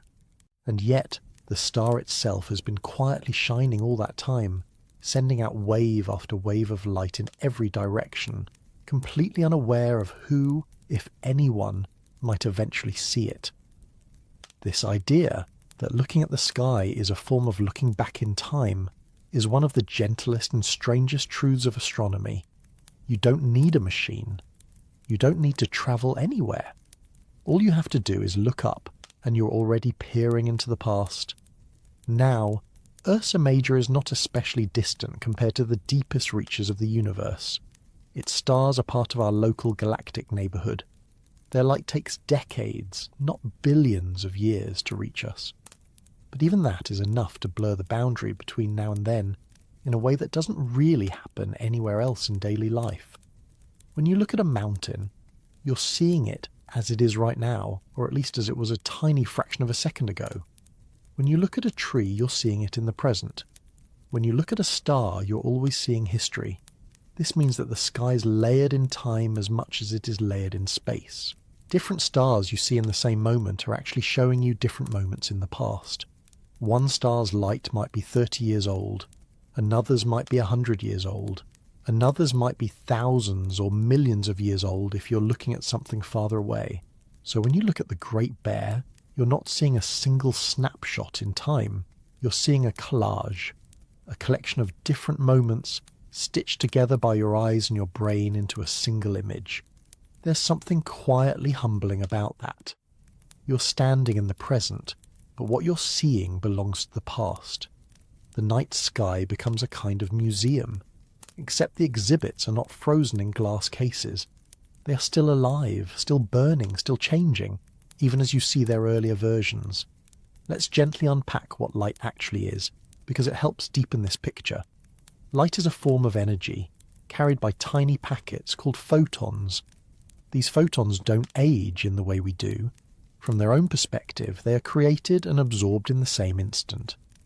But from your perspective, they travel across space for years, decades, or longer, passing through vast stretches of emptiness, occasionally brushing past dust, gas, or magnetic fields until they finally meet something solid, like your eye.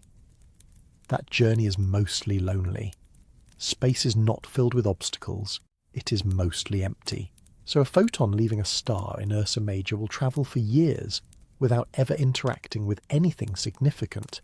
It will pass through regions of space where there are only a few atoms per cubic centimetre, drifting like a whisper through a cathedral the size of a galaxy. And then, at the very end of that long journey, it will enter Earth's atmosphere, be bent slightly by the air, pass through the lens of your eye, and be absorbed by a cell in your retina. That cell will send a signal to your brain, and your brain will turn that signal into the experience of seeing a star. So in a very real sense, the act of seeing is the end of a journey that began decades ago. Now let's connect this back to Ursa Major in a more specific way. Because the stars of the Great Bear are at different distances, you're seeing each one at a different age. This doesn't usually matter in practical terms, because stars change slowly. Over 100 years, most stars don't change in a way that you could notice without precise instruments. But on a deeper level, it means that the picture of Ursa Major you carry in your mind is never a picture of how it truly is in the present. It's always a picture of how it was, spread out across different moments in the past. If you could somehow see the constellation as it exists right now, in some absolute sense, it would look slightly different. The stars would have moved a tiny bit. Their light output might have changed a little, but you can't see that version, because its light hasn't had time to reach you yet. So there is always a gap between reality and experience, a small but unavoidable delay built into the universe itself. This idea can feel abstract, so let's bring it back to something more tangible. Think about a letter sent through the mail, back when people wrote letters more often. You write something, put it in an envelope, and send it off. Days later, sometimes weeks later, it arrives. The person who reads it is reading something you wrote in the past. You might have changed your mind, you might have moved, you might be in a completely different mood, but the letter carries a snapshot of who you were at the moment you wrote it. Light is like that, except the delivery times are much longer, and the letters are being sent in all directions all the time, whether anyone is there to read them or not. Every star in Ursa Major is constantly writing letters made of light. You're reading a few of them, the ones that happen to arrive at your eyes. Now let's take a small step further back and think about what this means for the idea of history. Human history, as we usually think of it, goes back a few thousand years. We talk about ancient civilizations, early writing, the first cities. That feels like a long time. But even the light from relatively nearby stars in Ursa Major can predate many parts of that history. A star that's 100 light-years away is showing you light that left before the early 20th century. That's within the span of recorded human history, but it's still a reminder that the sky operates on a different clock. And if you look beyond Ursa Major, to more distant stars and galaxies, that clock stretches back much farther. You can see light that left its source millions or even billions of years ago, from a time when Earth itself was very different, or didn't even exist yet. So the sky becomes a kind of layered archive, a record of different eras of the universe, all visible at once if you know how to look. But even within Ursa Major, there is a subtle sense of this deep time. Some of its stars are older than the Sun, others are younger. They were born in different eras of the Milky Way's history, from different clouds of gas under different conditions. When you look at them, you're seeing not just different distances, but different chapters in the story of our galaxy. Now, let's talk about how astronomers use this idea of light travel time in a practical way. When scientists study distant objects, they are always aware that they are looking into the past. This allows them to piece together a kind of timeline of the universe. By looking at objects at different distances, they can see how galaxies and stars looked at different stages of cosmic history. With Ursa Major, this is less dramatic because the stars are relatively nearby, but even here, light travel time can still matter in subtle ways. For example, if a star in Ursa Major were to explode as a supernova tomorrow, you wouldn't see it tomorrow. You might not see it for decades, depending on how far away it is. When you finally did see it, you would be seeing an event that happened long ago, even though, from your perspective, it would feel immediate and dramatic. This creates a strange relationship between cause and effect in astronomy. Events happen in the universe, and their consequences arrive at Earth later, sometimes much later. The universe is always slightly out of sync with our experience of it. Let's pause for a moment and consider how this feels on a more personal level. You're here, in this moment, listening, breathing, perhaps feeling the quiet of a room or the soft presence of background sounds. Above you, whether you can see it or not, the stars of Ursa Major are shining. The light from those stars is already on its way, or already here, or still travelling, depending on which star you're thinking about. There is a constant flow of information, a steady rain of photons connecting you to distant places in space and distant moments in time. You don't feel it, you don't hear it, but it's happening all the same. Now let's gently explore another layer of this idea, one that often surprises people. Because light takes time to travel, the farther away something is, the farther back in time you see it. This means that the most distant objects in the universe appear as they were when the universe was very young. Telescopes like the James Webb Space Telescope are designed to capture light from the earliest galaxies, light that has been travelling for over 13 billion years. That light left its source when the universe itself was only a few 100 million years old.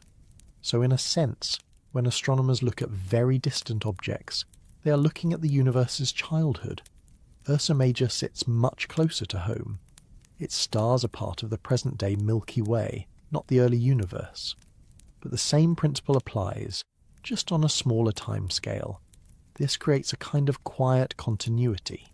The same physical law, the finite speed of light, connects your experience of a nearby star to the experience of a distant galaxy. It's the same rule, playing out across very different scales. Now, let's bring this back to the idea of size again, because time and size are deeply linked in the sky. The bigger something is in space, the longer it takes light to cross it. If a region of space is 100 light-years across, then light takes 100 years to go from one side to the other. So when we say that the main stars of Ursa Major are spread across a region of space that spans on the order of 100 light-years, we're also saying that there is about a century of light travel time between the front and the back of that region.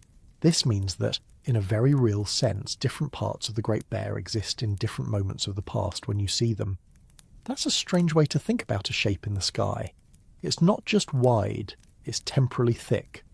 Now, let's explore what this means for the idea of motion and change. Stars are not static. They move. They orbit the centre of the galaxy. They drift relative to each other.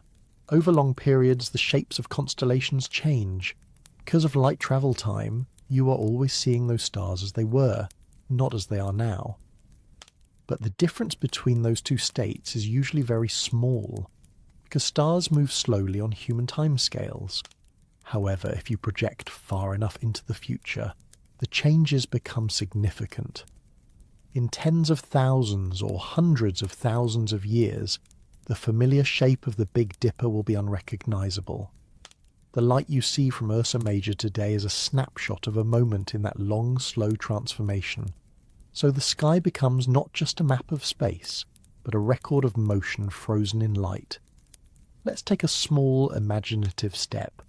Picture the Milky Way as a vast, slow-moving river of stars. Each star is a leaf floating on the surface, carried along by the current of galactic rotation. From Earth, you see a particular arrangement of leaves at a particular moment. That arrangement forms Ursa Major. But the leaves are moving, the river is flowing, the pattern will change, even if it takes a very long time to notice. The light you see now is like a photograph of that river taken decades ago. You're always looking at an earlier version of the flow. This can create a quiet sense of connection across time. The light you see tonight left its star when someone else, somewhere on Earth, was looking up at a different sky, under different circumstances in a different era. The star was there then, and it's still there now, shining steadily through the changes on this small planet. There's something steady and patient about that. Now let's touch on one more subtle point, because it often gets overlooked. Not all light from a star makes it to you in a straight, unaltered path. Along the way, it can be affected by dust and gas in the galaxy. Some wavelengths get absorbed or scattered, others pass through more easily. This means that the light you see is not always a perfect representation of what left the star. It's been filtered by the space it travelled through. Astronomers take this into account when they study stars. They look at different wavelengths of light, from visible to infrared to ultraviolet, to get a fuller picture of what's really there. For Ursa Major, this doesn't usually change the casual experience of stargazing. The stars still look like bright points. But on a scientific level, it adds another layer of complexity to the idea of seeing into the past. You're not just seeing an old version of the star, you're seeing that old version through the lens of the galaxy itself. Now, let's bring this back down to the moment you're in right now. You're sitting or lying somewhere on Earth. You might be tired, you might be relaxed, you might be letting your thoughts drift. Above you, whether you can see them or not, the stars of the Great Bear are shining, sending out light that will travel on long after you're gone, long after this moment has passed. Some of that light will never meet anything. It will drift through space until it fades into the background of the universe. Some of it will hit planets, dust clouds, or other stars. A very tiny fraction will find its way into the eyes of the living beings, on this planet or somewhere else. And in those moments, across all those places and times, the same quiet exchange will happen. Light will meet perception, and a distant star will become a point of awareness. So when we talk about light that left before history, we're not just talking about a scientific fact. We're talking about a connection across time, a bridge between now and then that exists simply because the universe allows light to travel and allows eyes and minds to receive it. The Great Bear can start to feel less like a static picture and more like a living, moving process, one that unfolds across decades and centuries, across distances that turn time into a dimension you can almost sense. And from here, another question naturally begins to form. If the stars of Ursa Major are spread out across space and time like this, what does the constellation really look like in 3 dimensions? Instead of lifting your eyes straight up as you might on a clear night, try, just for a moment, to imagine stepping sideways, drifting gently away from Earth, as if the familiar view of the sky was something you could move around rather than simply look at. The stars that usually appear pinned to a flat, dark dome begin to separate, not dramatically at first, but enough for you to notice that what once felt like a drawing is actually a loose arrangement of points scattered through a deep and spacious volume. This is the quiet shift that happens when you start thinking about Ursa Major in 3 dimensions. From Earth, the Great Bear feels like a shape. It has an outline. It has a familiar section, the Big Dipper, that anchors your attention. But in space there is no outline. There is no surface to trace. There is only a region, filled mostly with emptiness, punctuated by stars that sit at very different distances from you and from each other. So let's begin by setting aside the idea of a flat sky and replacing it with something more like a cloud of points suspended in darkness. Each point is a star. Each one has its own position, its own motion, its own history. The pattern you recognize exists only because of where you happen to be standing. One of the simplest ways to picture this is to imagine a room filled with glowing bulbs hanging at different depths. If you stand in one corner and look toward the centre, some bulbs will line up in a way that forms a recognisable shape. Step to another corner, and that shape falls apart. The bulbs haven't moved. You have. Ursa Major is like that room, except the bulbs are spread across distances measured in light years instead of meters. Astronomers map this kind of 3-dimensional structure using a combination of distance measurements and sky positions. Each star is given coordinates, not just in terms of right ascension and declination, which tell you where it is on the sky, but also in terms of how far away it is. When you combine those 3 values, you get a point in space. Do that for enough stars, and you can begin to build a map of the galaxy around us, a kind of slow, patient cartography of a place no one can physically visit. For the main stars of Ursa Major, this mapping reveals a gentle but unmistakable spread. They are not arranged in a neat line or a tight group. They occupy a region that extends tens of light years in multiple directions. Let's take a closer look at that spread by thinking about depth first. Depth is the part of the picture that's easiest to overlook, because your eyes don't naturally tell you how far away a star is. Everything in the night sky looks equally distant.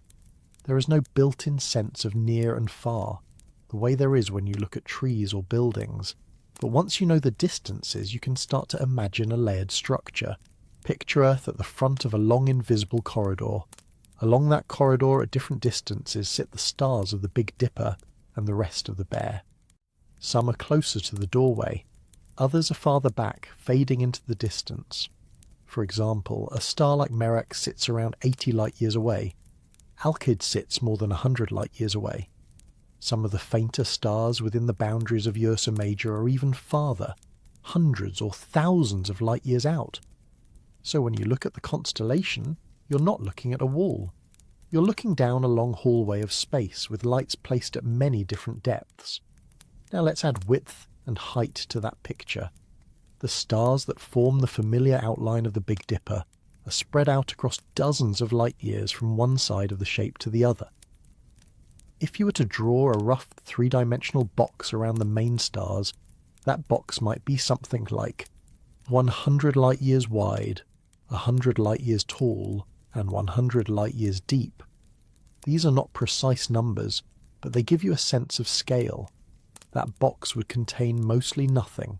A few stars, some thin gas, a scattering of dust, and a whole lot of empty space. This is one of the quiet surprises of 3-dimensional mapping. Even when you're dealing with something that feels big in the sky, like Ursa Major, the actual amount of material involved is quite small compared to the volume it occupies. Now here's where motion enters the picture. Stars do not sit still in this 3-dimensional map. They move. Each one follows its own path around the centre of the Milky Way. Some move faster, some move slower.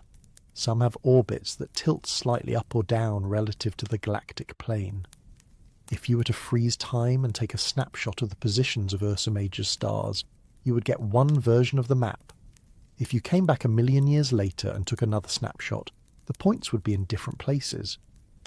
Over short timescales, like a human lifetime, the changes are too small to notice without precise measurements.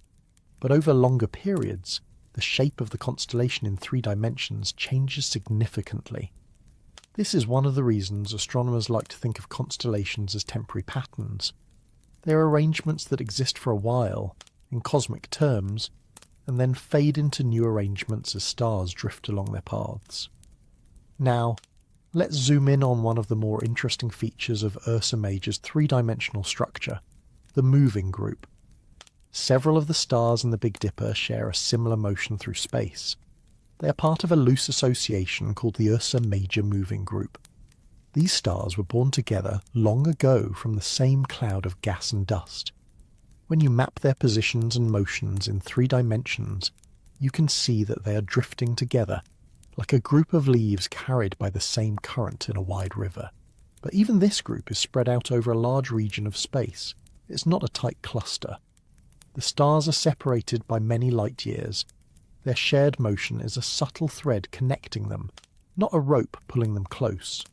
So within the larger, mostly unrelated spread of Ursa Major's stars, there is this smaller, more physically connected structure, like a faint echo of a family embedded in a crowd. Mapping this in 3 dimensions allows astronomers to trace the group's history. By following the star's motions backward in time, they can estimate where the group formed and how it has spread out over millions of years.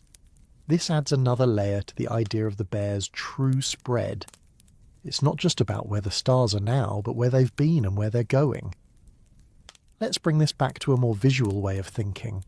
Imagine a slow, silent fireworks display that began millions of years ago. A cluster of stars formed close together, then gradually drifted apart in all directions. Today, a few of those stars still appear close together from Earth's point of view, forming part of the Big Dipper. Others have wandered farther away, no longer part of the familiar shape. The 3-dimensional map is like a snapshot of that long, slow expansion. Now, consider how astronomers actually build these maps. Modern space missions, especially Gaia, measure not only the positions and distances of stars, but also their motions across the sky and their speeds toward or away from us. These 3 pieces of information, position, distance, and velocity, allow scientists to create a kind of dynamic map, one that shows not just where stars are, but how they're moving. For Ursa Major, this means we can see which stars are simply passing through this region of sky, and which ones share a common trajectory. This is a powerful shift from the old, 2-dimensional view of constellations. Instead of thinking in terms of flat star charts, astronomers now think in terms of a living, moving galaxy, with stars flowing along invisible paths shaped by gravity and the distribution of mass in the Milky Way. When you place Ursa Major into that larger map, it becomes part of a much bigger structure. The Milky Way itself is a disk about 100,000 light-years across and a few thousand light-years thick. Our solar system sits in one of its spiral arms, along with countless other stars. The stars of Ursa Major are relatively nearby, within a few hundred light-years of the Sun. They are part of what astronomers sometimes call the local neighbourhood, so the 3-dimensional map of Ursa Major is really a small patch of a much larger map, a local cluster of points in a vast galactic sea. This perspective can make the bear feel both smaller and larger at the same time. Smaller because it's no longer a grand, standalone feature of the universe. It's just one small region in a galaxy filled with hundreds of billions of stars. Larger because when you think of it as a volume of space instead of a drawing, its scale becomes hard to ignore. Tens or hundreds of light years in every direction is not a small thing, even in a galaxy as big as ours. Let's pause here and think about what it would be like to move through this 3-dimensional map. Imagine starting at Earth and travelling toward one of the stars in the Big Dipper. You leave the solar system behind, pass through the outer reaches of our local stellar neighbourhood, and head toward a distant sun that, from Earth, looks like a tiny point. As you travel, the positions of other stars shift. The shape of the Big Dipper changes. Stars that once seemed close together drift apart in your view. New alignments form. By the time you reach your destination, the familiar spoon shape is gone. The sky around you is completely different. This thought experiment highlights something important. Constellations are local phenomena. They belong to a specific viewpoint, move far enough away, and they disappear. So when we talk about mapping Ursa Major in 3 dimensions, we're really talking about mapping how a particular viewpoint intersects with the structure of the galaxy. Now let's bring in another layer, the idea of scale within scale. Within the region of space that Ursa Major occupies, there are not just stars. There are also planets, asteroids, comets, and possibly life. We don't know how common planets are around these specific stars, but based on what we've learned elsewhere, it's likely that many of them have planetary systems of their own. So the 3-dimensional map of Ursa Major could, in principle, include not just stars, but entire solar systems, each one a small, complex world orbiting a distant sun. This means that when you look at the Great Bear, you're not just looking at points of light, you're looking in the direction of countless potential worlds, most of which you will never see or know anything about. That adds a quiet depth to the idea of mapping. It's not just a map of stars, it's a map of possibilities. Now let's think about how astronomers represent this kind of 3-dimensional information. On paper or on a screen, it's hard to show depth. Most star maps are flat. They show positions on the sky, but not distances. Some specialized maps use color or size to indicate how far away a star is. Others use 3D models that you can rotate on a computer. These tools help, but they are always approximations. The true 3-dimensional structure of space is something you can't fully capture in a 2-dimensional image. This is another reason why thinking about Ursa Major in 3 dimensions is as much a mental exercise as a scientific one. It requires you to hold an invisible depth in your mind, to imagine space extending away from you in layers. That kind of thinking doesn't come naturally. Our everyday world is mostly 2-dimensional from our point of view. We see surfaces, we see outlines. We don't usually think about the empty space between things. Astronomy gently pushes you to expand that way of seeing. Now, let's connect this back to the idea of size one more time. When you ask how big Ursa Major really is, the 3-dimensional map gives you a different kind of answer than the angular size on the sky. Instead of saying, it covers this many degrees, you can say, its main stars are spread across a region of space that's on the order of 100 light-years wide. That's a very different kind of bigness. It's not about how much of your field of view it takes up. It's about how long light would take to cross it, how far you would have to travel to go from one side to the other, how much empty space lies between its brightest points. This kind of size is harder to feel, but it's also more directly tied to the physical reality of the universe. Now let's slow down and let this settle. Above you, whether you can see it or not, there is a region of space that we call Ursa Major. From Earth, it looks like a bear, or a spoon, or a wagon. In space, it looks like a loose scatter of stars drifting through the Milky Way, separated by vast distances, connected only by your line of sight and, in a few cases, by a shared origin long ago. Mapping it in 3 dimensions doesn't take away its charm. If anything, it adds a quiet richness to the picture. The simple shape becomes a doorway into a deep and complex structure, one that stretches far beyond what your eyes can tell you. And as this 3-dimensional view begins to feel a little more familiar, another question gently rises to the surface.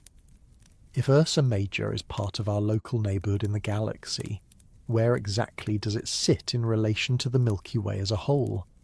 What part of that vast spiralling structure are we really looking at when we turn our attention to the Great Bear? From the quiet vantage point of a single planet orbiting a fairly ordinary star, it's easy to forget that everything you see in the night sky is part of something much larger, something that has a shape, a motion, and a kind of structure all its own. So rather than beginning by looking outward toward the stars themselves, let's start by looking inward, toward the place we already occupy, because where you are in the galaxy shapes everything you see when you look up. Earth circles the sun. The sun in turn is not sitting still. It's moving, along with billions of other stars around the centre of the Milky Way. Our galaxy is not a random scatter of stars. It's a vast rotating system, a flattened disk with graceful spiral arms, a dense central bulge, and a faint extended halo of stars and dark matter surrounding it all.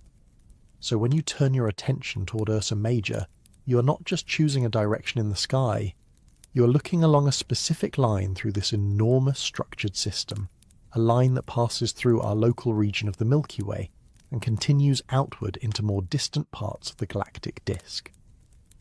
To get a sense of where Ursa Major sits in this bigger picture, it helps to first get a gentle feel for where we sit. Our solar system is located in a region called the Orion Arm, sometimes also called the Local Arm. It's a smaller spiral arm segment that lies between two of the Milky Way's major arms, the Sagittarius Arm and the Perseus Arm. We're about 26,000 light-years from the centre of the galaxy, roughly halfway between the core and the outer edge of the disk. If you could look down on the Milky Way from above, you would see something like a vast glowing pinwheel, with long curving arms made of stars, gas and dust.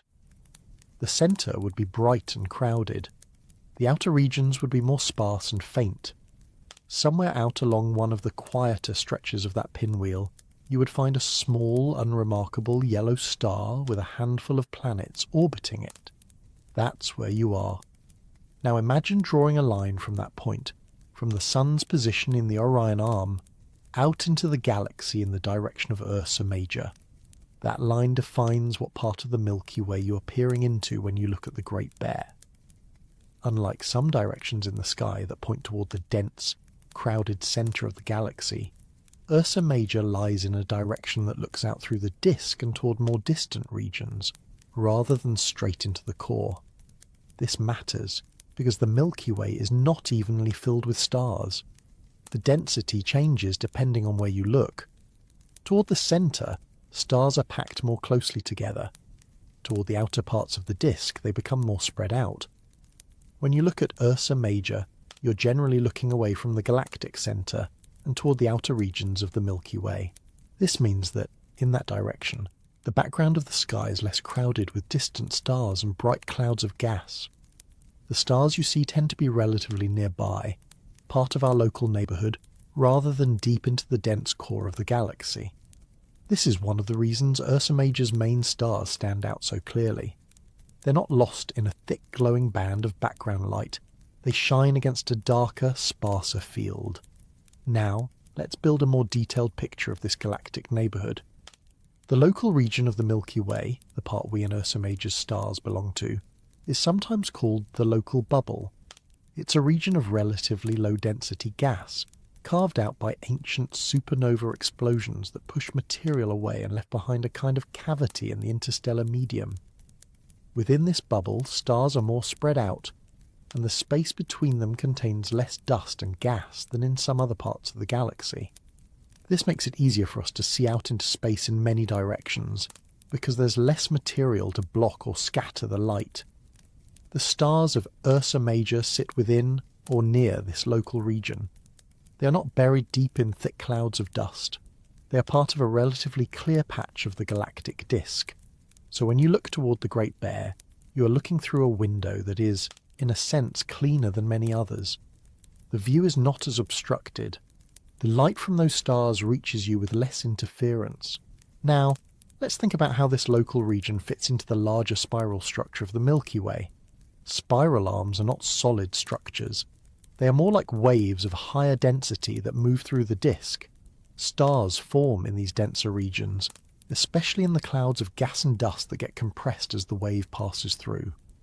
Over time, the stars drift away from the arm, but the pattern of star formation continues as the wave moves on.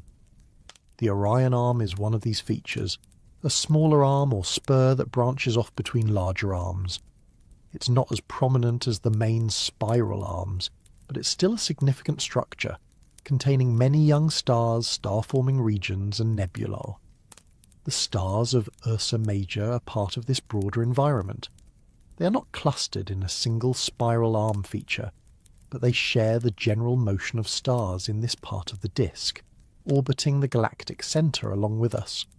So in a very real sense, when you look at Ursa Major, you are looking at neighbours, stars that live in the same broad region of the galaxy as we do, moving along similar paths around the centre.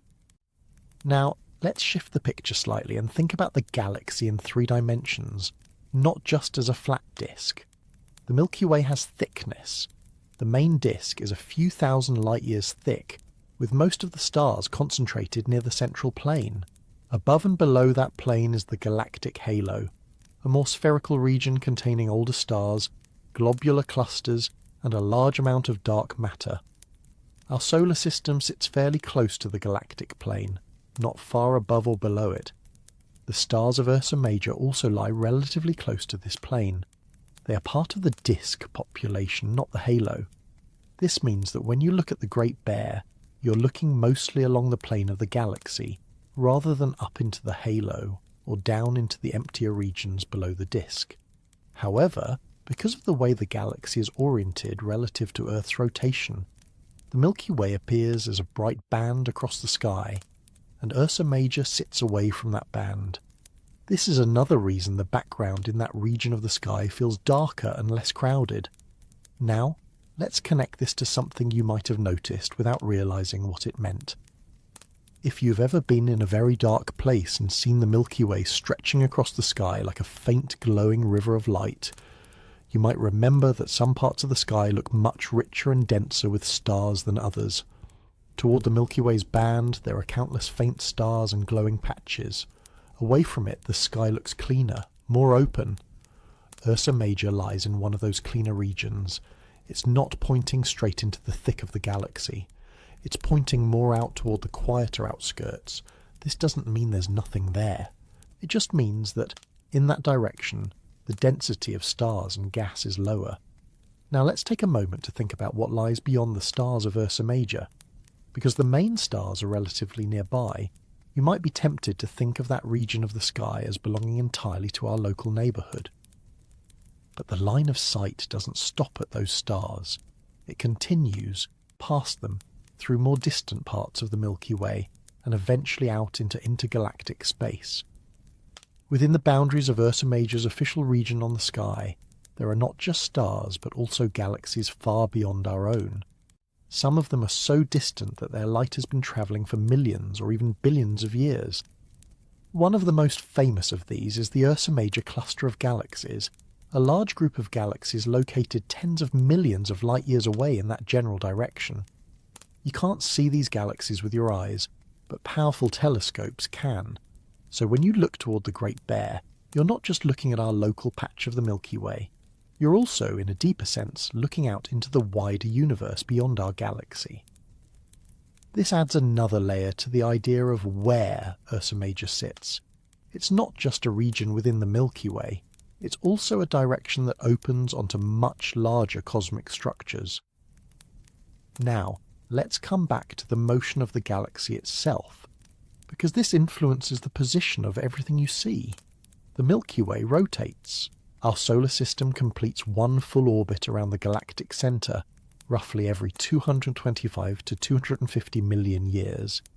This period is sometimes called a galactic year.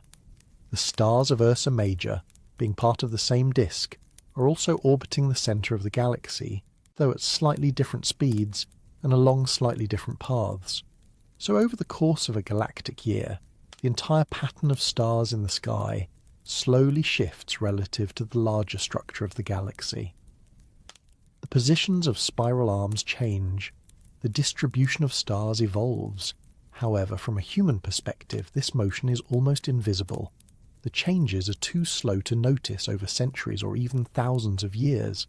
Still, it's there. The Great Bear, like everything else in the galaxy, is part of a slow, steady rotation around a distant, massive centre. This can change how you think about sitting inside the Milky Way. Nothing is really sitting still. Everything is moving, carried along by the gravitational structure of the galaxy. Now, let's think about how astronomers figure out all of this. Mapping the structure of the Milky Way is not easy, because we are inside it. It's like trying to map a forest while standing among the trees. You can see nearby trunks clearly, but the overall shape of the forest is harder to grasp. Astronomers use a combination of techniques to build this map. They measure the distances and motions of nearby stars. They study clouds of gas and dust. They look at how stars and gas move in different parts of the galaxy. They also observe other galaxies, which gives them a sense of what spiral galaxies generally look like from the outside.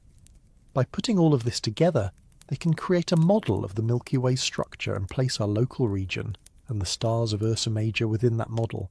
So when we say that Ursa Major sits in our galactic neighbourhood, what we mean is that its main stars are part of the same broad region of the disk as the Sun, orbiting the same centre, moving along similar paths, and sharing the same large-scale environment. This makes the Great Bear feel a little less distant in a way. These are not stars on the far side of the galaxy. They are relatively close as cosmic distances go. They are part of our local crowd. Now, let's explore how this local placement affects what we can learn from Ursa Major. Because its stars are nearby, they are easier to study in detail. Astronomers can measure their distances more accurately. They can analyse their light to determine their temperatures, compositions and motions. This makes Ursa Major an important region for understanding the properties of stars in our part of the galaxy. It's like a sampling of the local stellar population. The Ursa Major moving group, in particular, has been studied as an example of how stars form together and then disperse over time. By examining the ages and compositions of these stars, astronomers can learn about the conditions in the Milky Way when they were born. So the Great Bear is not just a pretty pattern in the sky. It's also a laboratory, a place where scientists can study the processes that shape our galaxy. Now let's take a step back and connect all of this to the idea of size again. When you think about Ursa Major's size in terms of the Milky Way, it becomes both very large and very small. Large because it occupies a region of space tens or hundreds of light years across, filled with stars, planets and interstellar material. Small because the Milky Way itself is about 100,000 light years across. So Ursa Major's local region is a tiny patch in a vast, sprawling structure. This duality is part of what makes thinking about the galaxy so quietly fascinating. Things that feel enormous on one scale become small on another. Now, let's return to the idea of direction. When you stand on Earth and look toward Ursa Major, you are pointing your attention toward a specific slice of the galaxy, one that leads away from the crowded centre and toward the quieter outskirts, through a relatively clear region of space. That direction has its own character. It has its own distribution of stars, gas, dust, and distant galaxies. If you were to look in a different direction, say toward the centre of the Milky Way, the experience would be very different. The sky would be richer, more crowded, filled with faint stars and glowing clouds. So the Great Bear is not just a collection of stars, it's a particular view, a particular line of sight through the galaxy. Now, let's bring this back to the moment you're in. You are here on a small planet, orbiting a star in the Orion arm of a spiral galaxy. When you look up and find Ursa Major, you're aligning your gaze with a long, invisible path that extends through your local neighbourhood of the Milky Way and beyond, out into the wider universe. That path passes by stars that are part of your galactic community, stars that share the same broad orbit around the centre, stars that formed from similar materials in similar environments. And then it continues on, past the edge of the galaxy, into the dark between galaxies, toward distant clusters and structures that exist on scales far larger than anything within the Milky Way. So in that simple act of finding the Great Bear, you are connecting yourself to a vast chain of structures, from your own solar system, to your local neighbourhood of stars, to the full sweep of the galaxy, and beyond. There's something quietly grounding about that. It places you within a context that is both enormous and specific at the same time.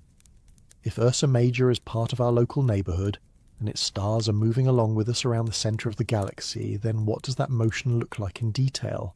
How fast are these stars travelling? In what directions are they drifting? And how does that slow, steady movement change the pattern of the bear over time? Quietly, without any sound or visible sign, everything you can see in the night sky is on the move. The stars don't announce their journeys. They don't leave trails for your eyes to follow from one night to the next. They simply continue, steadily and patiently, along paths that stretch across millions of years. So when you look up at Ursa Major and feel a sense of calm stillness, what you're really seeing is motion slowed down to a pace that fits far beyond a human lifetime. To begin thinking about how the stars of the Great Bear drift through space, it helps to start with something familiar and small. Picture yourself standing on a bridge over a wide, slow-moving river. The water glides past so gently that, at first glance, it almost looks still. If you drop a leaf into the current, though, you can watch it drift. Over a few seconds, it moves a little. Over a few minutes, it moves more. If you came back hours later, the leaf would be far downstream. Now imagine that river is so wide and the current so slow that it takes years for a leaf to move a noticeable distance. That's closer to what the galaxy is like. The Milky Way is a vast rotating system, and every star in it, including the Sun and the stars of Ursa Major, is carried along by that rotation. Each one follows its own orbit around the centre of the galaxy, influenced by gravity, the distribution of mass, and the subtle tugs of nearby stars and clouds of gas. From where you stand, all of that motion is almost invisible. The stars appear fixed, like pins stuck into a dark board. Night after night, year after year, the same patterns return, but if you step back in time far enough, the picture changes. Let's start by thinking about the motion of our own star, because it sets the stage for everything else. The Sun is orbiting the centre of the Milky Way at a speed of about 220 kilometres per second. That's fast enough to circle the Earth more than 5 times every second. At that speed, it takes the Sun roughly 225 to 250 million years to complete one full orbit around the galaxy. This long journey is sometimes called a galactic year, so even as you sit still, or lie down, or go about your day, you and everything around you are moving through space at an incredible speed, carried along by the Sun's motion. The stars of Ursa Major are doing something similar. They are not standing still relative to the galaxy. They are each on their own orbit, moving through the same broad gravitational landscape as we are. Now, here's where things get interesting. Not all stars move in exactly the same way. Some orbit a little faster, some orbit a little slower, some move slightly above or below the main plane of the galaxy. Over time, these small differences add up. So while the Sun and the stars of Ursa Major may share a general direction of motion, their paths slowly diverge. This is one of the reasons the shapes of constellations change over very long periods. The familiar outlines you see today are temporary, snapshots of a moment in the slow flow of the galaxy. To make this more concrete, astronomers measure something called proper motion. Proper motion is the apparent movement of a star across the sky, measured in tiny angles per year. For most stars, this motion is very small, often just a fraction of an arcsecond per year. An arcsecond is 3600th of a degree, so we're talking about extremely fine shifts. But over thousands of years, those tiny shifts accumulate. If you could speed up time and watch the sky over, say, 50,000 years, you would see the stars of Ursa Major slowly sliding past one another, changing their relative positions, stretching and compressing the familiar shape. Some stars would drift out of the pattern. Others might drift into alignments that form new shapes. So when we talk about motion in stillness, what we're really talking about is motion that happens on a timescale that doesn't match the rhythm of human life. Now let's look at the Great Bear itself and how its stars move. Each star in Ursa Major has its own proper motion, its own little arrow of movement across the sky. Astronomers can measure these arrows and plot them on a map, showing which way each star is drifting. When you do this for the main stars of the Big Dipper, something subtle but meaningful appears. Several of them, including stars like Alioth, Mizar and Megrez, have proper motions that point in roughly the same direction. They are moving together, not perfectly, but enough to suggest a shared journey. This is the Ursa Major moving group we've mentioned before. It's a loose association of stars that share a common origin and a similar path through space. These stars were likely born from the same cloud of gas and dust tens of millions of years ago. Over time, they've drifted apart, but they still carry the imprint of that shared beginning in their motion. So within the larger, mostly unrelated spread of Ursa Major stars, there is this quieter, more physical connection. A small group moving together like travellers who set out from the same place long ago and are now scattered across a wide landscape. But even within this group, the togetherness is not perfect. The stars are not bound by strong gravitational ties. They are not orbiting each other. They are simply moving in roughly the same direction at roughly the same speed. Given enough time, even this group will disperse completely, and the trace of their shared origin will fade into the general flow of the galaxy. Now let's think about how astronomers actually measure this motion, because it's not something you can see with your eyes alone. One part of the process is measuring proper motion, the sideways movement across the sky. This is done by taking precise images of the sky over many years and comparing the positions of stars relative to very distant background objects, like faraway galaxies that barely move at all from our point of view.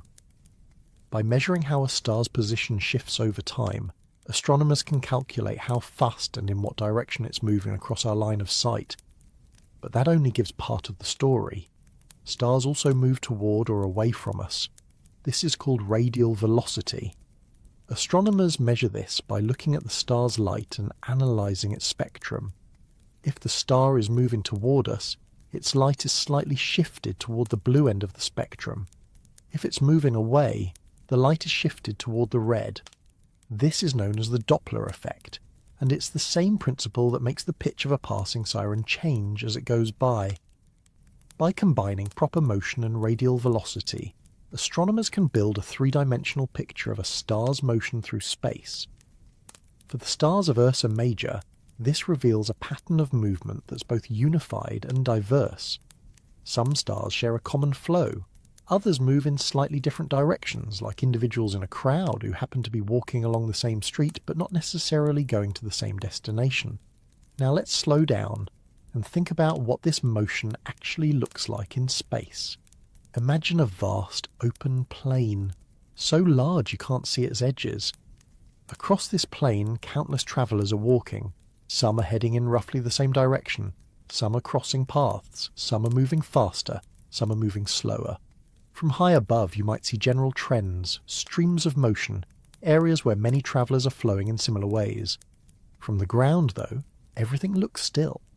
The distances are too great, the timescales too long, for you to notice movement in a short span. The galaxy is like that plain. The stars are the travellers. The Great Bear is a small patch of that plain, a region where a handful of travellers happen to line up in a way that catches your eye. Now let's connect this motion to the idea of the galaxy's structure. The Milky Way's spiral arms are not fixed structures that stars stay inside forever. They are more like traffic jams, areas where gas and dust pile up and form new stars. As stars move through the galaxy, they pass in and out of these arms. The stars of Ursa Major were likely born in such a region long ago. Over time they drifted away, spreading out into the local neighbourhood. So when you look at the Great Bear, you are seeing stars at different stages of a long journey that began in a dense, star-forming cloud and now continues through a quieter part of the galactic disk. This adds another layer to the idea of motion in stillness. The stars are not just drifting aimlessly. They are following paths shaped by the large-scale structure of the galaxy. Now, let's take a moment to think about how this motion changes the sky over very long times. Astronomers sometimes create simulations that show how the constellations will look in the distant future. When you watch these simulations, the familiar shapes begin to stretch and twist. the Big Dipper slowly loses its spoon-like form. Stars that once seemed close drift apart. New alignments appear. In about 50,000 years, the pattern will already look noticeably different. In a few 100,000 years, it will be almost unrecognizable. This can feel strange because we tend to think of the stars as permanent features of the world, like mountains or oceans. But in reality, they are more like clouds, slowly changing shape as they move. The difference is that the timescale is so long that it doesn't register in our daily experience. Now let's bring this back to something more personal. Think about your own life as a kind of motion through time. You move from one place to another. You grow, change, meet new people, leave others behind. From day to day, the changes might feel small, but over years they add up. The stars are doing something similar, just on a much larger scale and over a much longer span. There's a quiet parallel there, even if the details are very different. Now let's touch on another subtle aspect of stellar motion, one that's easy to miss. Because the stars are moving and their light takes time to reach us, the position you see a star in the sky is not exactly where it is right now. It's where it was when the light left it. For nearby stars, this difference is very small, but it's there. The star has moved a tiny bit in the time it took its light to reach you. So the sky is not just a picture of the past in terms of light travel time, it's also a slightly outdated map of positions. Astronomers take this into account when they make precise measurements. They correct for proper motion and light travel time to determine where stars actually are in space at a given moment. This adds yet another layer to the idea of stillness being an illusion. Even the positions you see are in a sense delayed. Now let's return to the Ursa Major moving group, because it's one of the most interesting examples of motion within the Bear. This group includes several of the Big Dipper's stars, but it also includes other stars in the region that are not part of the familiar pattern. When astronomers plot the motions of these stars in 3 dimensions, they find that they are moving together through space, like a loose flock. This suggests that they were once much closer together, part of a single cluster that has since dispersed. By tracing their motions backward, astronomers can estimate when and where that cluster formed. The numbers suggest an age of around 300 to 500 million years. That means these stars have been travelling together, in a loose sense, for hundreds of millions of years. To put that in context, that's longer than the time since the first dinosaurs appeared on Earth. So when you look at those stars, you are seeing travellers who have been on the road together for an unimaginably long time. Even though they are now separated by many light years, their shared motion is a kind of fossil record of their common past. Now let's widen the view again. The motion of stars is not just influenced by the smooth, overall gravity of the galaxy. It's also shaped by local encounters. Stars pass near each other. They pass near clouds of gas and dust. Sometimes they get small gravitational nudges that alter their paths slightly. Over millions of years, these small interactions can add up, changing the distribution of stars in a region. So the 3-dimensional map of Ursa Major is not static. It's a living, evolving structure. This is part of what makes mapping and studying stellar motion so important. It helps astronomers understand how the galaxy evolves over time, how stars mix and spread out, how clusters dissolve and new ones form. Ursa Major, with its mix of moving group stars and unrelated neighbours, is a kind of natural laboratory for studying these processes. Now, let's think about how this motion connects to the idea of size once more. When you think of Ursa Major as a region of space-tens or hundreds of light years across, that region is not just sitting there, it's flowing, slowly, along with the rest of the galaxy. The entire region is moving around the galactic centre. Within it, stars are moving relative to each other. So the size of the Bear is not just a measure of distance, it's also a measure of how far stars can travel over time. In 100 million years, a star moving at a few tens of kilometres per second can travel thousands of light years. That's enough to completely change its relationship to the region we now call Ursa Major. So the Bear, as a spatial structure, is temporary. It's a momentary pattern in a long, flowing process. Now, let's bring this back to the moment you're in right now. You are still. The room around you might be still. The night outside might feel still. But beyond the walls, beyond the atmosphere, beyond the thin shell of air that wraps around this planet, there is a vast ongoing motion. The Earth is spinning. The Earth is orbiting the Sun. The Sun is orbiting the centre of the galaxy. The galaxy itself is moving through space toward a cluster of galaxies called the Great Attractor. And within all of that, the stars of Ursa Major are drifting, slowly changing their positions, carrying their own histories and futures with them. There's something quietly comforting about that kind of motion. It's steady. It's not rushed. It unfolds over timescales that make our own worries and schedules feel very small. If the stars of the Great Bear are moving through space, and if some of them share a common origin while others do not, then how does this region compare to other parts of the sky? Are there constellations that are physically more connected, more like true families of stars? And how does Ursa Major stack up against them in terms of size, spread, and structure?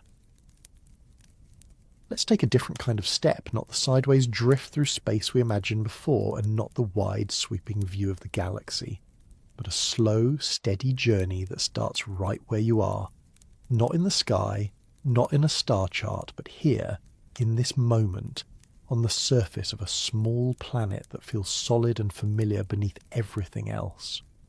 Because before you can travel to the edge of the Great Bear, even in imagination, it helps to remember how far you already are from almost everything that exists beyond this thin layer of air and ground. So picture yourself standing on Earth, whether that means standing, sitting, or lying somewhere quiet right now. Beneath you is a planet about 12,700 kilometres wide, wrapped in an atmosphere that, compared to the size of the planet itself, is thinner than the skin of an apple. Above that thin layer is space, and beyond that, everything else. The first step of this journey is leaving what feels close. If you could rise straight up, passing through the atmosphere, you would notice how quickly the familiar world falls away. The clouds thin out, the blue of the sky darkens, the air fades. Within a few hundred kilometres, you would be in orbit, moving fast enough to circle the planet every 90 minutes. At that point, Earth would already look small, a bright curved surface floating in blackness. Continents and oceans would still be visible, but the details that make places feel personal would be gone. Cities would blur into faint glows on the night side. Mountains would flatten into gentle textures. This is the first hint of scale. Things that feel large when you're inside them become compact when you step back just a little. Now let's keep going. Beyond Earth's orbit, you move past the realm of satellites and space stations and into the wider space of the solar system. The moon, which once felt distant, now slips behind you in minutes. Its orbit, which takes light a second to cross, becomes just a small step in a much longer path. Ahead of you, the sun grows larger, brighter, until it fills a significant portion of your view. But even this, the centre of our planetary system, is only a star, one of hundreds of billions in the Milky Way. Passing the sun, you move outward again, crossing the orbits of the inner planets, Mercury, Venus, Earth, Mars. Each one appears briefly, a small, solid world circling a vast, glowing sphere. Farther out, the gas giants come into view. Jupiter, with its swirling clouds and many moons. Saturn, with its rings stretched wide. Uranus and Neptune, cold and distant, marking the outer regions of the familiar planetary family. And then, beyond the orbit of Neptune, the solar system begins to thin out. The Kuiper Belt, a region filled with icy bodies and dwarf planets, spreads across billions of kilometres. Pluto's path weaves through this region, along with countless smaller objects that are mostly invisible unless you know where to look. Past that, the influence of the sun still reaches, but the sense of being in a system starts to fade.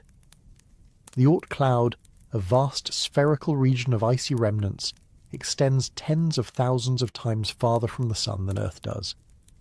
This is where long-period comets are thought to originate, drifting in slow, distant orbits, barely held by the sun's gravity.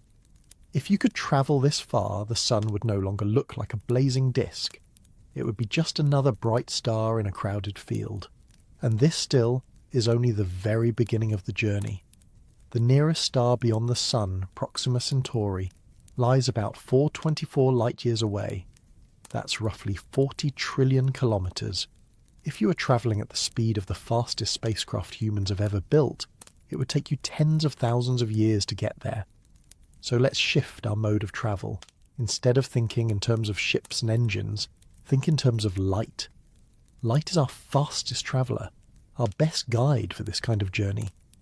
At the speed of light, you would leave the sun behind and, after a little over 4 years, reach Proxima Centauri. Along the way, you would pass through the local neighbourhood of stars, a region where the average distance between stars is a few light years. From this vantage point, the sun would join the background, one bright point among many.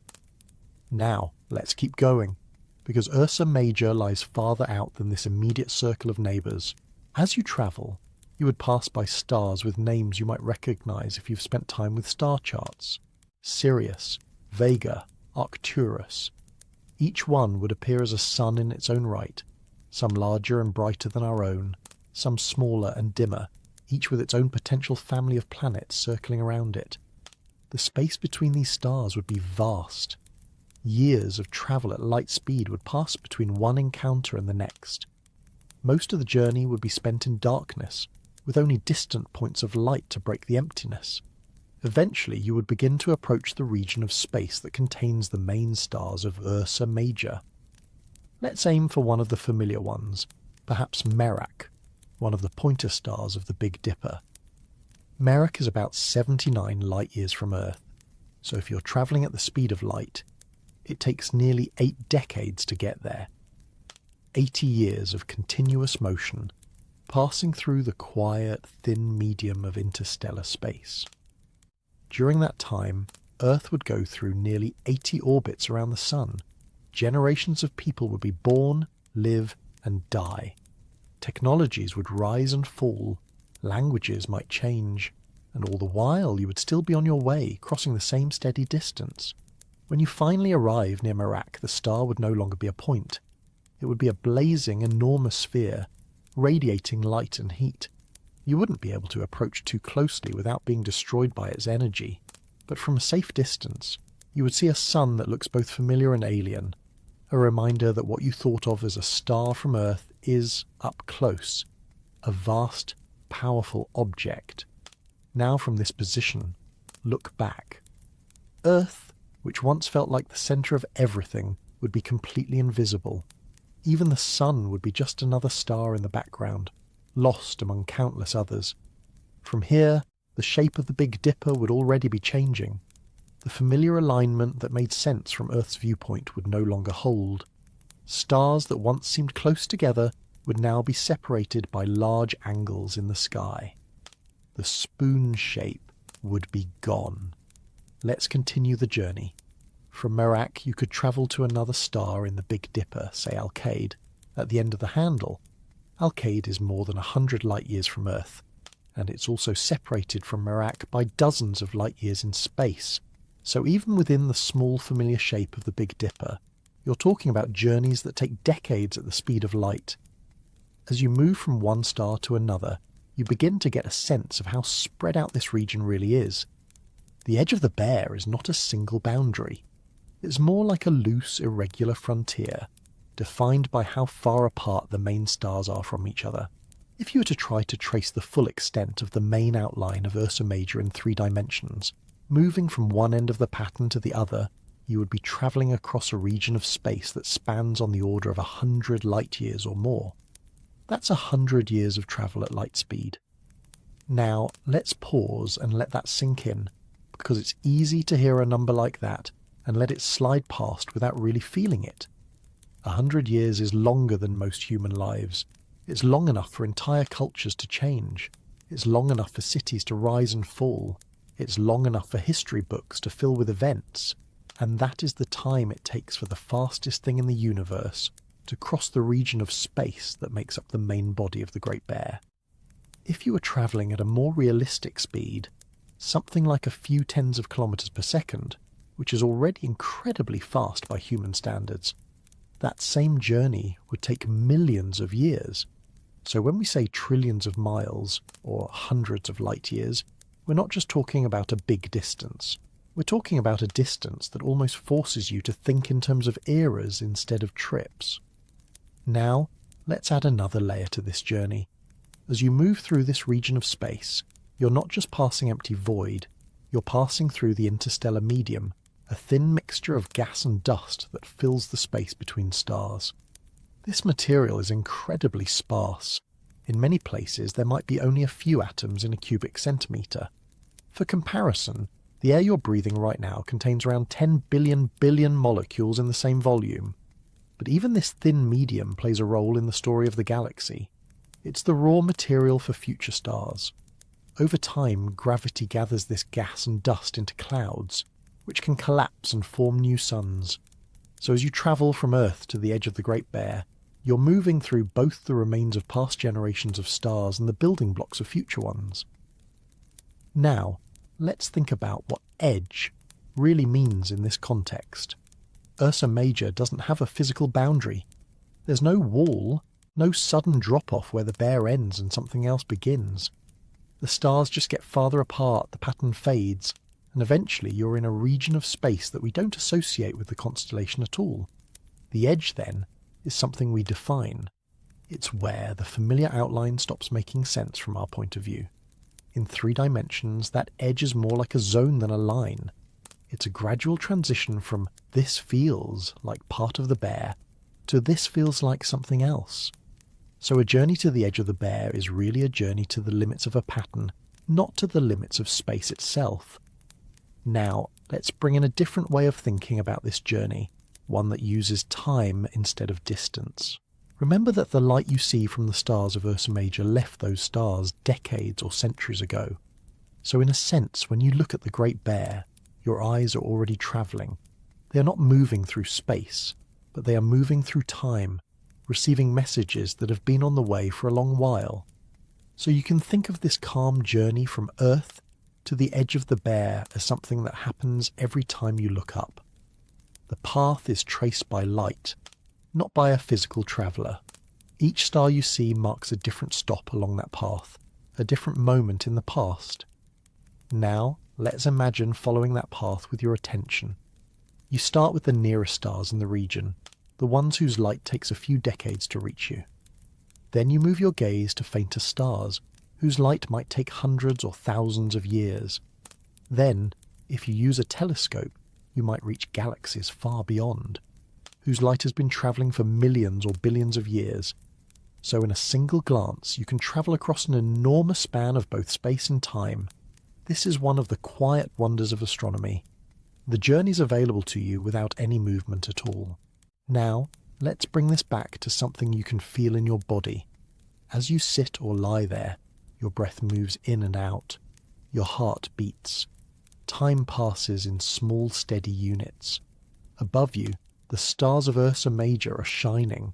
Their light is moving, crossing the space between you and them at a constant, patient speed. The contrast between these two rhythms, your own and the universe's, is part of what gives stargazing its calm quality. Your life moves in seconds and minutes. The stars move in years and centuries. Now, let's think about what it would mean to truly reach the edge of the bear. If you could somehow travel across that region of space, from one main star to another, and then beyond, you would find that there is no sudden change. The galaxy doesn't label its regions. There are no signs that say, Ursa Major ends here. You would simply move from one star's neighbourhood to another's, from one patch of interstellar medium to another, gradually leaving behind the specific set of stars that, from Earth, formed the familiar pattern. And in doing so, you would be reminded of something fundamental. Constellations are not places you can visit in the way you can visit a city or a planet. They are perspectives. They are ways of organising what you see from one particular point in space. So a journey to the edge of the bear is, in a way, a journey away from Earth's point of view. The farther you go, the less the bear looks like a bear. Now, let's take a moment to think about what lies beyond the Bear. Once you move past the region of space that contains its main stars, you're still in the Milky Way. There are countless more stars, clouds of gas, clusters and structures stretching out in all directions. The galaxy doesn't have a simple, sharp edge either. It fades into a halo of stars and dark matter, and beyond that into the vast space between galaxies. So even if you travel far beyond the Great Bear, the journey doesn't really end. It just moves into a different scale. Now let's connect this back to the idea of size one more time. When you think of Ursa Major as a shape in the sky, it feels manageable. You can trace it in a few seconds. You can point it out to someone else with a simple gesture. When you think of it as a region of space that takes light a century to cross, it becomes something else entirely. It becomes a stretch of the galaxy, a small but significant patch of a much larger structure.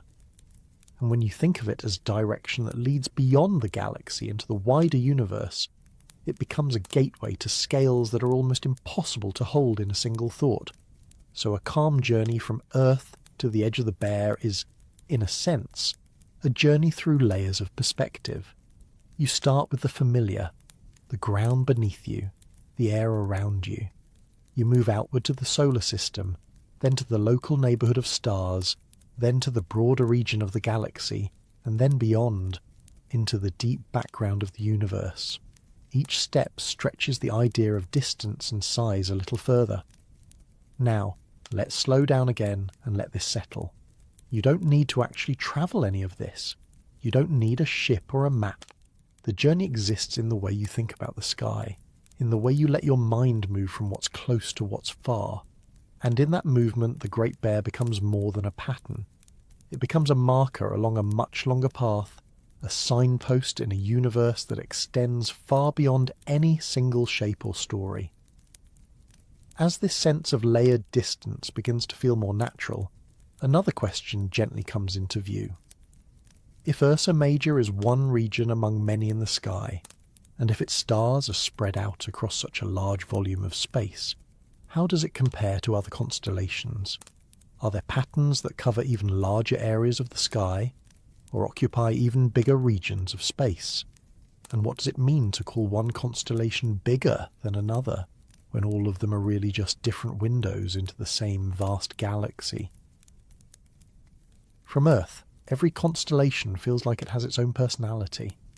Some are compact and easy to spot, little groupings of stars that fit neatly into a small patch of sky. Others stretch out with long wandering lines and distant corners that take time to trace. But these impressions can be misleading, because, as we've been exploring, big can mean more than one thing. So let's begin by gently unpacking what it means to compare constellations at all. The most straightforward way astronomers do this is by comparing how much of the sky each one covers. This is the angular size, the same idea we talked about earlier when measuring Ursa Major's 1,280 square degrees. It's a measure of area on the celestial sphere, not of physical space. By this measure there is a clear ranking. The largest constellation in the sky is Hydra, the water snake. It winds across a huge stretch of the southern sky, covering more than 1,300 square degrees. Close behind are Virgo and Ursa Major, both of which take up large, noticeable portions of the sky. So when people say Ursa Major is one of the biggest constellations, they're usually referring to this list. It's not the very largest, but it's near the top. But that's only one way of being big. Now let's look at a few other constellations and see how they compare in this angular sense, because it helps give Ursa Major some context. Take Orion, for example. Orion is one of the most famous constellations in the world. Almost everyone who has ever looked at the night sky recognizes the 3 stars of Orion's belt. The shape feels bold and dominant, like it owns a piece of the winter sky. But in terms of angular area, Orion is actually much smaller than Ursa Major. Orion covers about 594 square degrees, less than half the area of the Great Bear. It feels big because it's bright and distinctive, not because it occupies a huge portion of the sky. Then there's Scorpius, another striking constellation. Its curved line of stars and bright red heart star Antares make it stand out clearly, but again, in terms of sky area, it's smaller than Ursa Major. So already, you can see how brightness and familiarity can influence our sense of size in a way that doesn't always match the actual measurements. Ursa Major doesn't necessarily shout for attention with a single, dramatic feature. Instead, it spreads itself out, quietly claiming a wide region of the sky. Now, let's bring in the southern sky for a moment, because many of the largest constellations live there. Hydra, as mentioned, is the largest of all. It stretches across more than a quarter of the entire sky from end to end, though it never rises very high above the horizon for observers in the far north. Virgo, the second largest, also spans a broad area and contains a rich field of distant galaxies known as the Virgo cluster. Compared to these, Ursa Major holds its own. It's in the same general category of wide, sprawling constellations rather than the compact, tight ones. But now, let's shift the comparison away from sky area and towards something more physical. What if, instead of asking how much of the sky a constellation covers, you ask how much space it occupies? This is where things get more complicated because, as we've said many times, constellations are not physical objects. They are not clusters of stars that exist together in a neat, bounded region of space. Still, you can talk about the physical spread of their main stars, how far apart those stars are in 3 dimensions. So let's compare Ursa Major to a few other well-known constellations in that sense. Take the Pleiades, for example. Technically, the Pleiades are part of the constellation Taurus, but they form a distinct, famous group of stars. The Pleiades are a true star cluster. The stars in the Pleiades were born together and are gravitationally related. They occupy a region of space only a few light years across. Compared to Ursa Major's main stars, which are spread over tens or hundreds of light years, the Pleiades are incredibly compact. So in physical size, the Pleiades are tiny compared to the Great Bear, even though they look prominent in the sky. Now consider Orion again, but this time think about its physical structure. Orion's main stars are at very different distances from Earth. Betelgeuse is about 500 to 600 light-years away. Rigel is around 860 light-years away. The stars in Orion's belt range from about 700 to 1,300 light-years. So physically, the stars of Orion are spread across a region that's hundreds of light-years deep. In that sense, Orion's physical volume is much larger than that of Ursa Major's main stars, which are mostly within about 25 to 125 light-years from Earth. So here, Ursa Major is smaller. But again, this depends on which stars you include and how you define the region. Orion contains stars that are much farther away, which increases its physical depth. Now, let's bring in another kind of comparison, one that looks at how connected the stars are to each other. Some constellations contain real star clusters or associations, groups of stars that share a common origin and are physically related. Others are mostly chance alignments. Ursa Major sits somewhere in between. It has the Ursa Major moving group, a loose association of stars that share a common motion and origin. But not all of its main stars are part of that group. So compared to a constellation like Taurus, which contains the Pleiades and the Hyades, both true clusters, Ursa Major is less of a physical family and more of a mixed gathering. Compared to something like Crux, the Southern Cross, which is a compact pattern of stars that are also not all physically related, Ursa Major is more spread out and more complex. So in terms of physical connectedness, the Great Bear is not a giant cluster.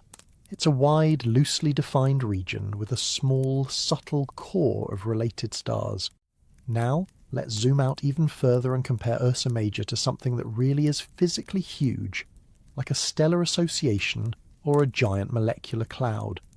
Giant molecular clouds are vast regions of gas and dust where stars are born. They can be hundreds of light-years across and contain enough material to form thousands of stars.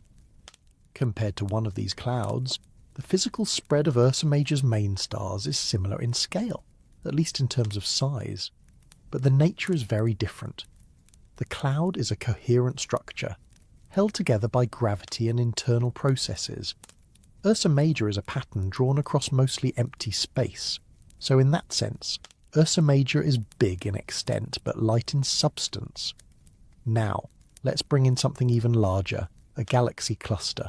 The Virgo cluster, for example, is a group of thousands of galaxies, spread across millions of light years. It occupies a huge region of space far beyond anything a constellation of stars can compare to in physical size. And yet, from Earth, the Virgo cluster appears in the same general direction as the constellation Virgo, and it fits within that patch of sky. So here's a strange twist. The physical structure that lies behind a constellation can be vastly larger than the constellation itself in any physical sense. The constellation is just a window onto something much bigger, so when you compare Ursa Major to other constellations, you're often really comparing windows, not objects. Now, let's return to the sky for a moment and think about how these different kinds of bigness feel when you're actually looking up. Ursa Major has a certain presence. It's easy to find. It stretches across a wide region. It's visible for much of the year in northern latitudes. This gives it a kind of dominance in the sky, even if, in physical terms, its stars are relatively nearby and not especially massive or extraordinary. Compare that to a constellation like Centaurus in the southern sky. Centaurus contains Alpha Centauri, the closest star system to Earth, and also Omega Centauri, one of the largest and most massive globular clusters in the Milky Way.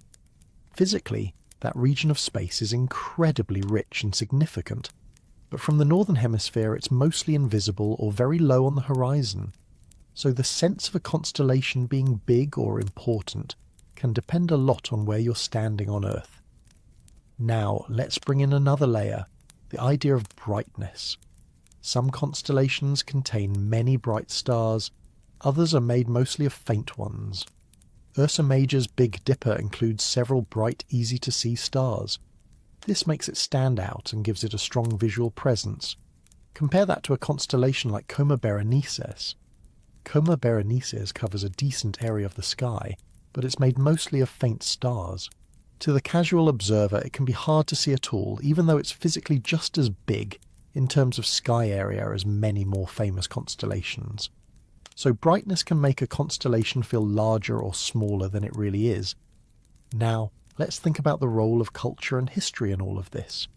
Some constellations have been central to navigation, storytelling and calendars for thousands of years. Ursa Major is one of them. Its role in helping people find north, in marking the seasons and in anchoring the sky, has given it a kind of cultural size that goes beyond any physical measurement.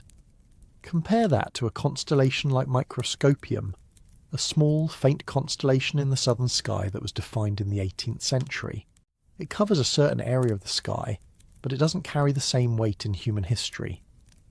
So when you ask how Ursa Major stacks up against other constellations, you're not just comparing numbers, you're also comparing roles, visibility, and meaning. Now let's shift back to a more scientific perspective and think about how astronomers actually use constellations. In modern astronomy, constellations are primarily used as a coordinate system. They divide the sky into regions, making it easier to describe where objects are located. From this point of view, the size of a constellation matters in terms of how many objects it contains. A larger constellation, in terms of sky area, is more likely to contain more stars, more galaxies, more nebulae, simply because it covers more space on the sky. Ursa Major, being large, contains a rich collection of deep sky objects.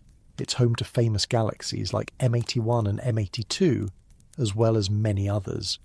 So in this sense, Ursa Major is a giant in terms of what it offers to observers with telescopes. Compare that to a small constellation like Sagitta, the Arrow.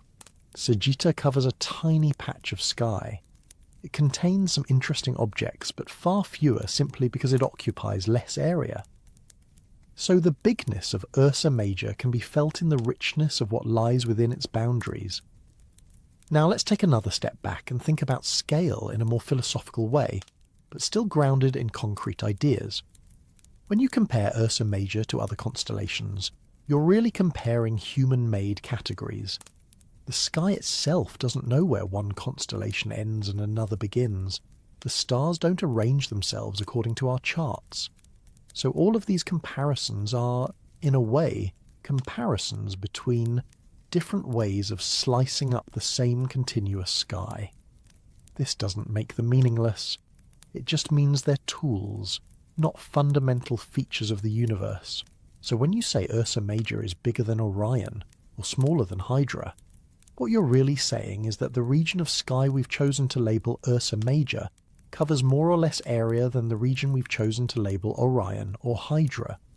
The physical universe underneath those labels is a continuous overlapping spread of stars and galaxies. Now let's bring this back to something you can imagine more easily. Think about a map of the Earth, divided into countries. Some countries are larger than others. Some have more people, some have more cities, some have more cultural influence. But the land itself is continuous. The borders are lines we draw to help organise and understand it. Constellations are like that. They're borders drawn on the sky. So when you compare Ursa Major to other constellations, you're comparing regions of a map, not separate worlds. Now, let's look at one more kind of giant comparison, one that goes beyond constellations entirely. Compare Ursa Major to the Milky Way itself. The Milky Way spans about 100,000 light-years. The main stars of Ursa Major span maybe 100 light-years in space.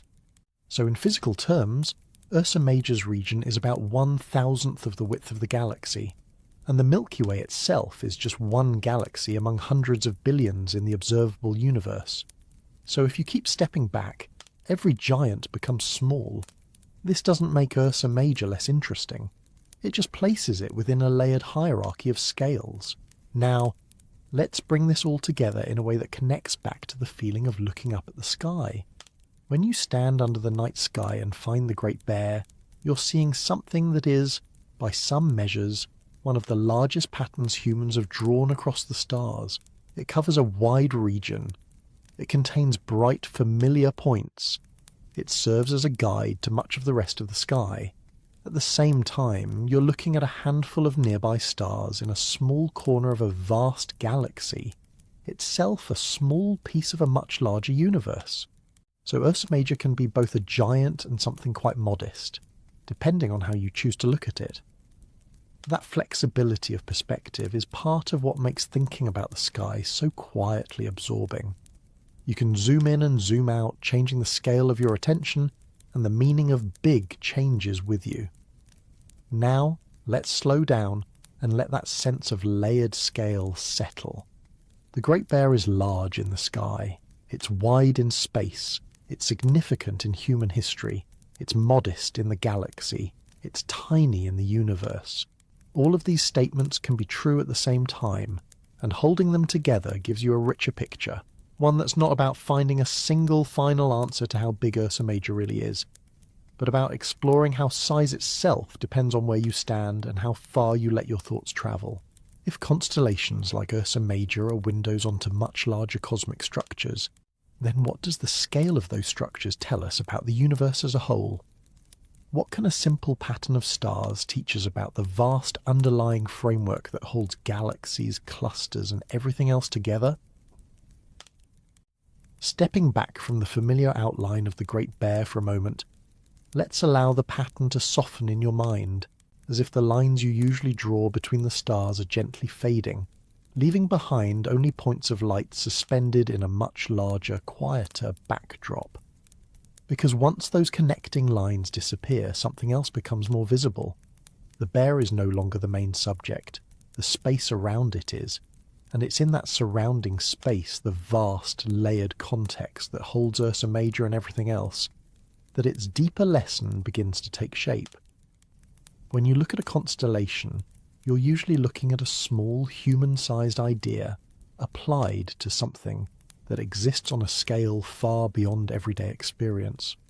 We draw shapes, tell stories, give names, and build maps. All of that helps us feel oriented. But behind those comforting patterns is a universe that doesn't organise itself around our labels. So one of the quiet teachings of Ursa Major is this. even something that feels large and important in our sky is, in a deeper sense, just one tiny arrangement inside a much larger system. Let's begin by anchoring that idea in something concrete. Earlier we talked about how the main stars of Ursa Major are spread across a region of space on the order of 100 light-years. That's already a distance that stretches the imagination. Light, the fastest traveller in the universe, takes a century to cross it. By any human standard, that's enormous. But now, place that 100 light-year region inside the Milky Way. The Milky Way is about 100,000 light-years across. So the physical spread of Ursa Major's main stars is about 1,000th of the width of our galaxy. And the Milky Way itself is just one galaxy among hundreds of billions in the observable universe.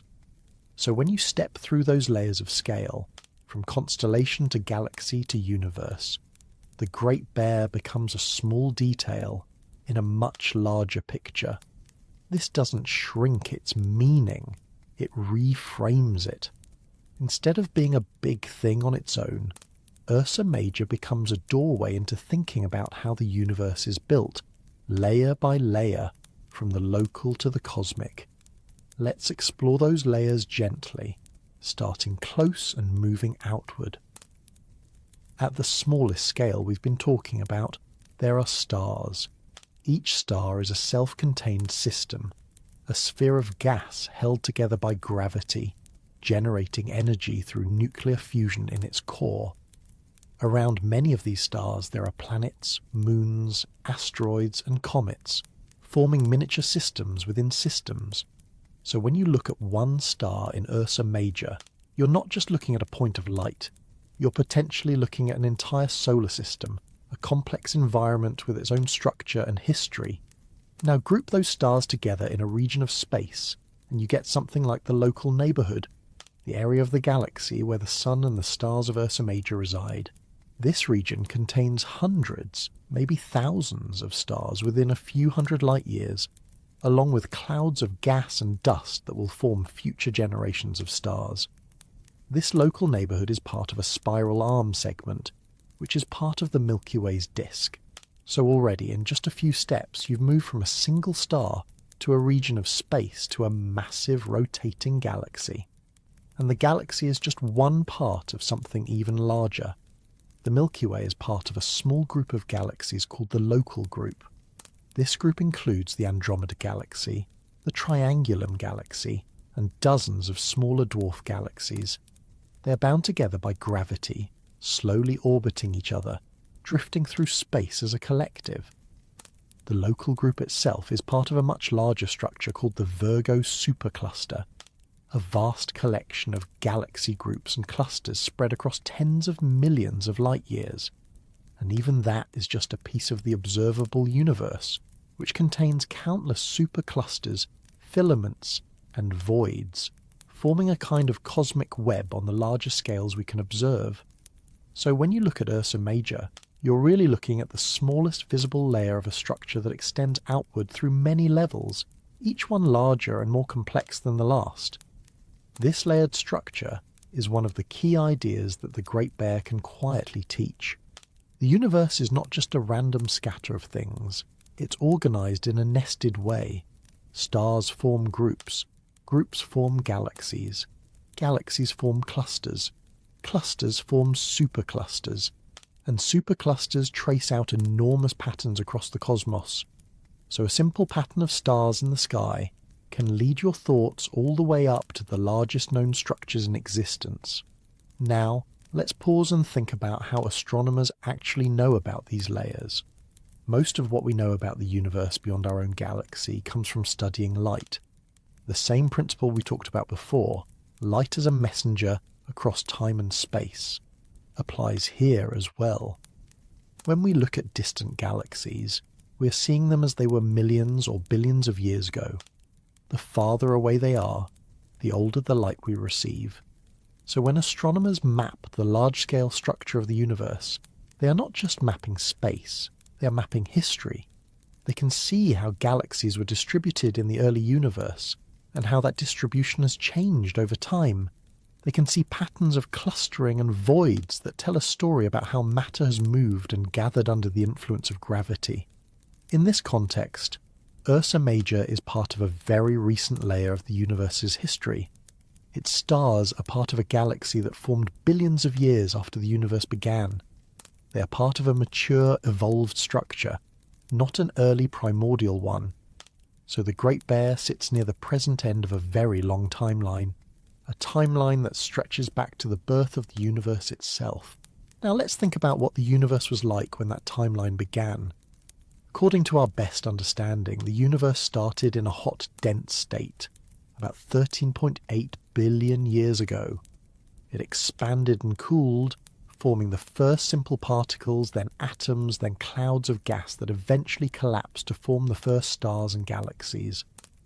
Those early galaxies were smaller and more chaotic than the Milky Way is today. Over time, through collisions and mergers, they grew and evolved into the large structured galaxies we see now. So the Milky Way, and by extension the stars of Ursa Major, are the products of a long process of cosmic growth and change. This gives the Great Bear another layer of meaning. It's not just a pattern in the sky. It's a piece of the universe's long story, a chapter in the ongoing evolution of matter and structure. Now, let's bring this back to the idea of size again, but in a slightly different way. When we talk about how big the universe is, we usually talk about the observable universe, the region from which light has had time to reach us since the beginning of cosmic expansion. That region is about 93 billion light-years across. Compared to that, the 100 light-year spread of Ursa Major's main stars is almost vanishingly small. So in physical terms, the Great Bear occupies a minuscule fraction of the universe. But here's the subtle part. Even though it's physically small, it's part of the same universe as everything else. The same physical laws that govern the motion of distant galaxies also govern the fusion reactions inside the stars of Ursa Major. The same gravity that shapes galaxy clusters also shapes the orbits of planets around those stars. So in a deep sense, there is a kind of continuity across scales. The small and the large are connected by the same underlying rules. This is another lesson that can quietly emerge when you think about the bear in a cosmic context. You don't need to jump to the edge of the universe to find the laws of the universe. They are at work in the nearest star, in the nearest planet, in the smallest particle. Now, let's think about how the universe's large-scale structure looks when astronomers map it. On the bigger scales, galaxies are not evenly spread out.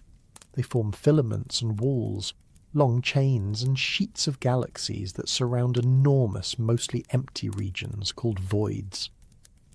This pattern is sometimes called the cosmic web, because it looks like a three-dimensional network of threads and bubbles. Our local group sits on one of these filaments, and the Virgo supercluster is part of a larger structure called the Laniakea supercluster. So when you look at Ursa Major, you're looking at a small part of a galaxy that sits on a filament in a cosmic web that stretches across millions of light years.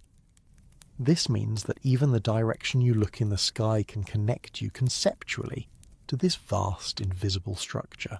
Now let's bring this down to something more immediate again. Ursa Major, from Earth, is easy to find. You can point it out to someone else. You can trace its shape with your finger. The cosmic web, by contrast, is not something you can see directly. It's something astronomers infer from surveys of millions of galaxies. So the Great Bear becomes a kind of bridge between the visible and the invisible, between what you can experience directly and what you can only know through careful measurement and analysis. This is another way its scale can teach you about the universe. It shows you how a simple, visible pattern can be connected to structures so large and complex that they exist mostly in data and models rather than in direct experience. Now let's think about time again, because size and time are always intertwined in cosmology.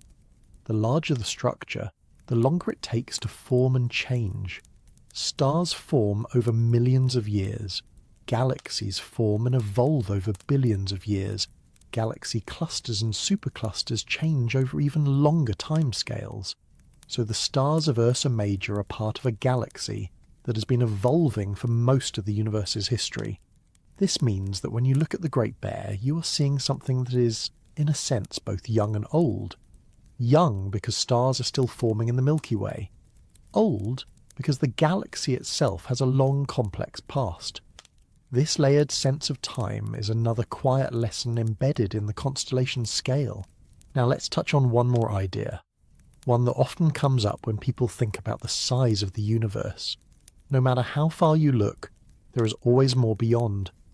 The observable universe is limited by the speed of light and the age of the universe. There may be regions of space beyond what we can ever see, because their light hasn't had time to reach us and never will. So the universe may be much larger than even our biggest maps can show. In that context, Ursa Major is not just small, it's part of a view that might itself be a small window onto something even larger. So the Great Bear can quietly point you toward a kind of humility about what we can know. We can measure, we can map, we can model. But there are limits to how much of the universe we can directly observe. Now let's bring this back to a more personal level, because all of this can feel very distant and abstract if you let it. You are here, on a planet, in a room, listening or reading, breathing. Above you, the stars of Ursa Major are shining. Their light is reaching you across decades or centuries of travel. Those stars are part of a galaxy that's been around for billions of years. That galaxy is part of a larger cosmic structure that stretches across millions of light years. And all of it exists within a universe that has been expanding for nearly 14 billion years. All of those layers connect, in a very real way, to this one moment, this one point of awareness. So when you look at the Great Bear, you're not just looking at a shape. You're looking at a link in a chain that runs from your own experience all the way out to the largest structures we know about.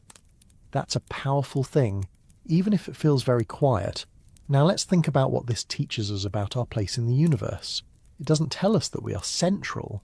In fact, it tells us the opposite. The Earth is not at the centre of the solar system. The Sun is not at the centre of the galaxy. The Milky Way is not at the centre of the universe. We are, by most measures, in an ordinary place, but it also tells us that we are connected to everything else. The same universe that produces distant galaxy clusters also produces the stars of Ursa Major and the light that reaches your eyes. So the lesson is not one of insignificance, it's one of belonging. Now let's circle back to the Great Bear itself. Ursa Major is big enough to be a major feature of the sky. It's close enough to be part of our local neighbourhood. It's spread out enough to reveal the three-dimensional nature of space. And it's embedded deeply enough in the galaxy and the universe to connect you to the largest scales of cosmic structure. So its scale sits in a kind of middle ground. It's not so small that it feels trivial, and not so large that it becomes completely abstract. This middle ground is part of what makes it such a useful and enduring reference point for human curiosity. It's close enough to feel personal, and big enough to hint at something far beyond itself. Now let's allow that idea to rest for a moment. You don't need to hold all of these scales in your mind at once. You can let them drift in and out of focus, the way the stars themselves do when your eyes relax and the sharp points soften into gentle glows. The Great Bear can be just a shape if you want it to be, or it can be a doorway into thinking about galaxies, superclusters, and the structure of the universe. Both ways of seeing are valid. Both can exist side by side. If something as simple as a pattern of stars can lead you into reflections about the size and structure of the universe, what does that say about the way we, as observers, shape what the universe means to us? How much of what we see in the sky is out there, and how much of it is something we bring with us in the form of questions, stories, and ways of paying attention? Measured against the kind of things you handle every day, a constellation feels like something you should be able to grasp with a number, a label, or a simple description. You measure a table in centimetres, you measure a road in kilometres, you measure a day in hours. So it's natural to want to do the same with the sky, to ask how big something like Ursa Major really is, and expect an answer that fits neatly into a sentence. But the moment you try to do that, you run into a quiet mismatch between the tools you use and the scale of what you're trying to describe. So let's begin here with that mismatch, because it's one of the most human parts of this whole story. You are a small observer living on a small planet inside a body that experiences the world at a very particular size and pace. Your senses are tuned to meters and seconds, to sounds that last moments, and sights that fit within a room or a landscape. Even the biggest things you normally deal with, a mountain range, an ocean, a city, still sit comfortably within a world you can imagine walking across, even if it would take a long time. The sky doesn't play by those rules. When you look up at Ursa Major, you're looking at something that does not exist at a single scale. It exists in at least three at once. There is the scale of how it looks to you, the pattern of bright points on a dark background. There is the scale of how it exists in space, a region tens or hundreds of light years across. And there is the scale of how it fits into the galaxy and the universe beyond, where those hundreds of light years become a very small part of a much larger structure. So when you try to measure it, you're really choosing which of those scales you want to work in. Let's start with the most immediate one, the scale of appearance. From where you stand, Ursa Major takes up a wide patch of the sky. You can stretch your arm out, spread your fingers, and use your hand as a rough ruler. You can say, the bear is about this wide. That's a kind of measurement that connects the sky to your body. This is one of the oldest ways humans have measured the heavens. Long before degrees and coordinates, people used their hands, their arms, and the span of their vision to describe where things were.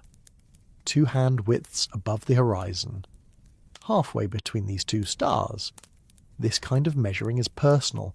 It's tied to your own physical presence, but it only tells you about the sky as a surface, as a dome around you, not about what lies beyond that dome. So then you move to another scale, the scale of distance. Now, instead of measuring with your hand, you measure with light years. You say, this star is 80 light years away, that one is 100 light years away. You start to build a sense of depth. This kind of measuring is less personal. You can't feel a light year. You can't walk it. You can't really picture it in a way that connects directly to your senses. You can only translate it into something else. You can say, light travels this distance in a year. You can say, that's trillions of kilometers. You can say, it would take millions of years at the speed of a spacecraft. These translations help, but they're still approximations. They're metaphors that try to bridge the gap between human experience and cosmic scale. So even when you measure Ursa Major in light years, you're still, in a way, measuring yourself. You're measuring how far beyond your normal world it extends.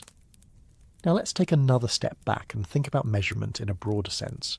Measurement is a way of creating a relationship between you and something else. When you measure a table, you're relating its size to a unit you understand, like a meter. When you measure time, you're relating an event to a clock. So when you measure Ursa Major, you're creating a relationship between your human scale and a cosmic one.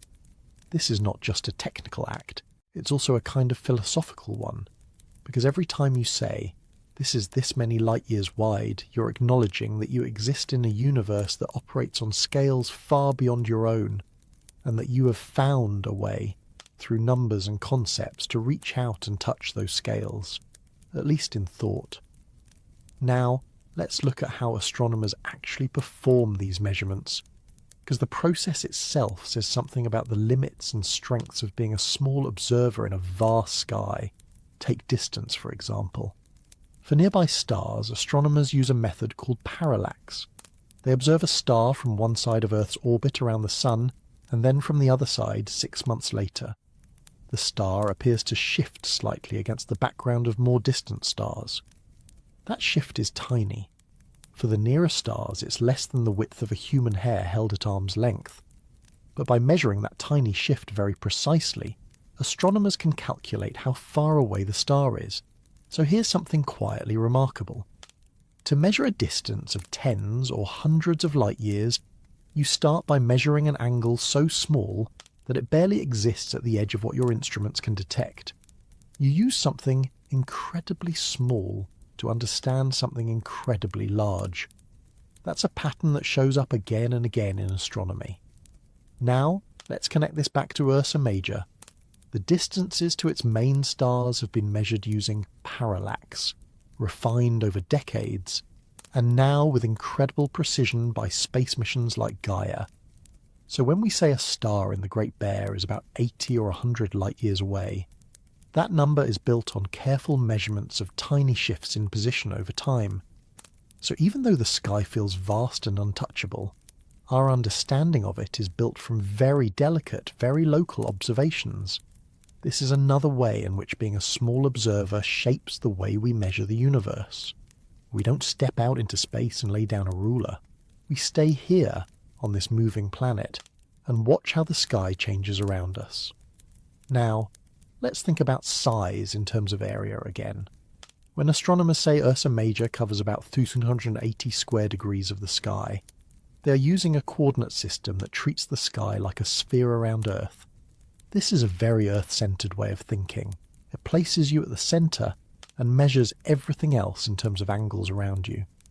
From that perspective, the Great Bear is a large patch on your personal sky. But from another perspective, from somewhere else in the galaxy, that patch wouldn't exist at all. The stars would be arranged differently. The boundaries would make no sense. So even the idea of a constellation's size is tied to where you happen to be. This is another quiet lesson about being a small observer. Your position matters. The universe you measure is, in part, the universe as seen from here. Now, let's take a moment to think about what it means to measure something that doesn't really have edges. Ursa Major doesn't have a physical boundary in space. The stars don't suddenly stop. The pattern fades, and other stars take over. So when you measure its size, you're measuring the size of an idea, a pattern, a defined region of the sky, not the size of a physical object. This is very different from measuring something like a planet or a star, which has a surface you can, at least in principle, define. So there is an inherent fuzziness to this kind of measurement. It's like measuring the size of a cloud. You can say where it mostly is, but its edges are soft. They blend into the surrounding sky. So being a small observer in a vast sky means accepting that some of your measurements will always be approximate, always dependent on definitions and conventions. Now, let's look at another layer, the way scale changes as you move through the universe. At one scale, Ursa Major is big. It's one of the largest constellations in the sky. It dominates a wide region of your view. At another scale, it's small. It's a tiny patch of the Milky Way, which itself is a small part of the universe. So, big and small are not absolute. They depend on what you're comparing something to. This can be a little unsettling because we often like to think in absolutes. But the universe doesn't really offer them. Instead, it offers a kind of sliding scale, where every object can be big in one context and small in another. This is something Ursa Major illustrates very well. Now let's bring this down to something you can feel again. Think about holding a grain of sand in your hand. Compared to you, it's tiny. Compared to a bacterium, it's enormous. Compared to a beach, it's insignificant. The grain of sand doesn't change. Only your point of view does. The Great Bear is like that, just at a much larger scale. Now let's think about the emotional side of this, because measuring the sky is not just a technical exercise. It can also change the way you feel about your place in the world. For some people, thinking about the vastness of the universe can feel overwhelming. The distances are so large, the timescales so long, that human life can start to feel very small and brief by comparison. For others, the same realization can feel comforting. There is a sense of being part of something much larger, of belonging to a universe that extends far beyond individual concerns. So when you measure Ursa Major, you're not just learning a number, you're engaging with a feeling, a perspective. Now, let's think about how this has played out across history. Ancient astronomers and storytellers looked at the Great Bear and saw a shape they could recognize, an animal, a wagon, a story they could tell. That was a way of making the sky feel closer, more familiar. Modern astronomers look at the same region and see distances, motions, and physical processes. That's a way of making the sky feel understandable, even if it remains vast. Both approaches are ways of measuring, in a broad sense. One measures in stories, the other measures in numbers, and both reflect the fact that we are small observers trying to make sense of something much larger than ourselves. Now, let's bring in one more practical aspect of measurement, the role of technology. Every improvement in our tools changes the way we can measure the sky. The invention of the telescope revealed that the stars are not the only things out there. There are planets, moons, nebulae, and galaxies. Photography allowed astronomers to record faint objects and study changes over time. Space-based observatories like Gaia and James Webb allow measurements that are impossible from the ground, free from the blurring effects of Earth's atmosphere. So as our tools change, our sense of scale changes with them. Things that once seemed impossibly far become measurable. Things that once seemed like single points become complex structures. Ursa Major itself has changed in this way. Once, it was just a pattern of lights. Now it's a region of space we can map in 3 dimensions, measure in light years, and place within the structure of the galaxy. So being a small observer doesn't mean being powerless.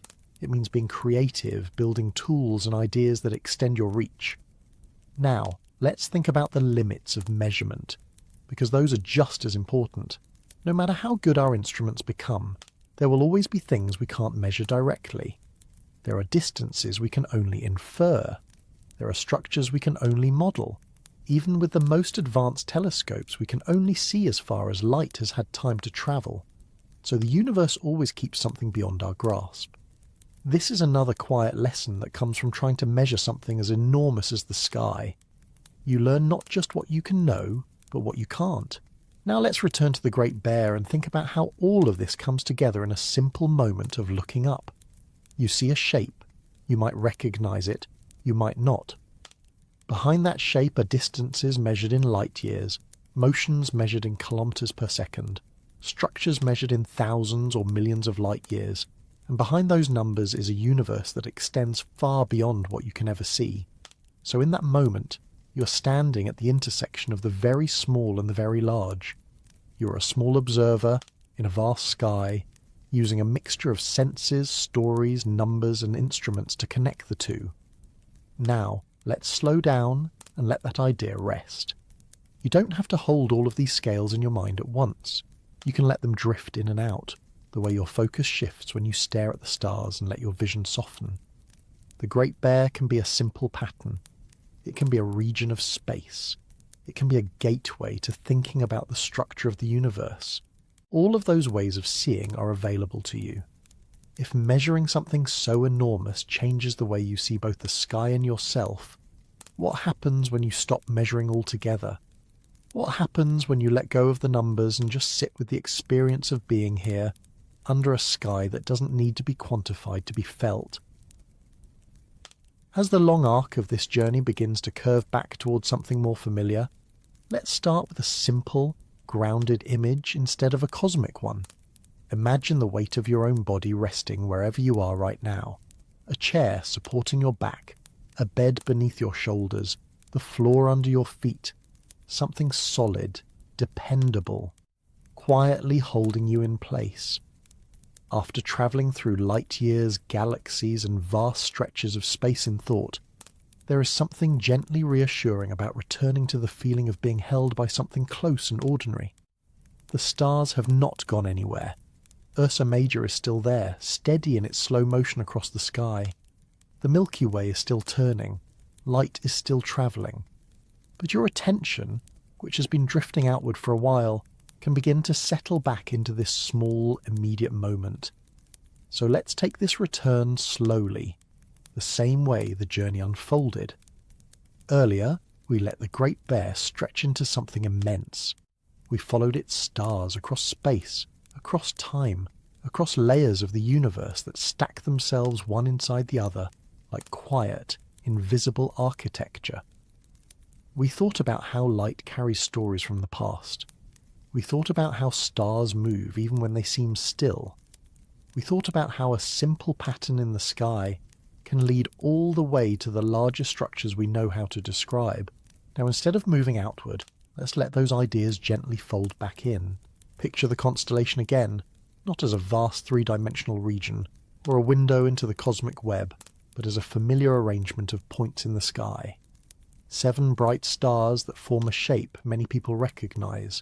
A bear, a wagon, a spoon, a guidepost for finding north, a quiet companion for people who have looked up for thousands of years. There's something comforting about how little that part has changed. The science around it has grown. The measurements have become more precise. The stories we tell about what it really is have become deeper and more detailed. But the experience of seeing those stars on a clear night has remained remarkably simple. You look up, you notice a pattern, you feel a sense of connection, whether you put words to it or not. So let's stay with that simplicity for a moment. Think about the last time you noticed the night sky, without trying to analyse it. Maybe you were walking somewhere quiet. Maybe you stepped outside for a breath of cool air. Maybe you were travelling and found yourself under darker skies than usual. In those moments, the stars don't usually feel like data points, or distant suns with specific temperatures and distances. They feel like presence, like company, like something quietly sharing the same space as you, even though it's unimaginably far away. That feeling is part of what makes the sky such a lasting part of human life. Long before there were telescopes or measurements, there were people sitting around fires looking up and feeling something similar. So as we return from thinking about the vastness of the universe, we can also return to that more personal way of seeing. Let's bring the focus a little closer still. You're on a planet that spins once every 24 hours. That spin is what makes the stars rise and set. That spin is what carries Ursa Major slowly around the North Celestial Pole, night after night, season after season. If you live far enough north, the Great Bear never fully disappears. It just circles, a quiet, reliable presence in the sky. Always there if you know where to look. There's something steady about that motion. It's slow, it's predictable, it doesn't hurry.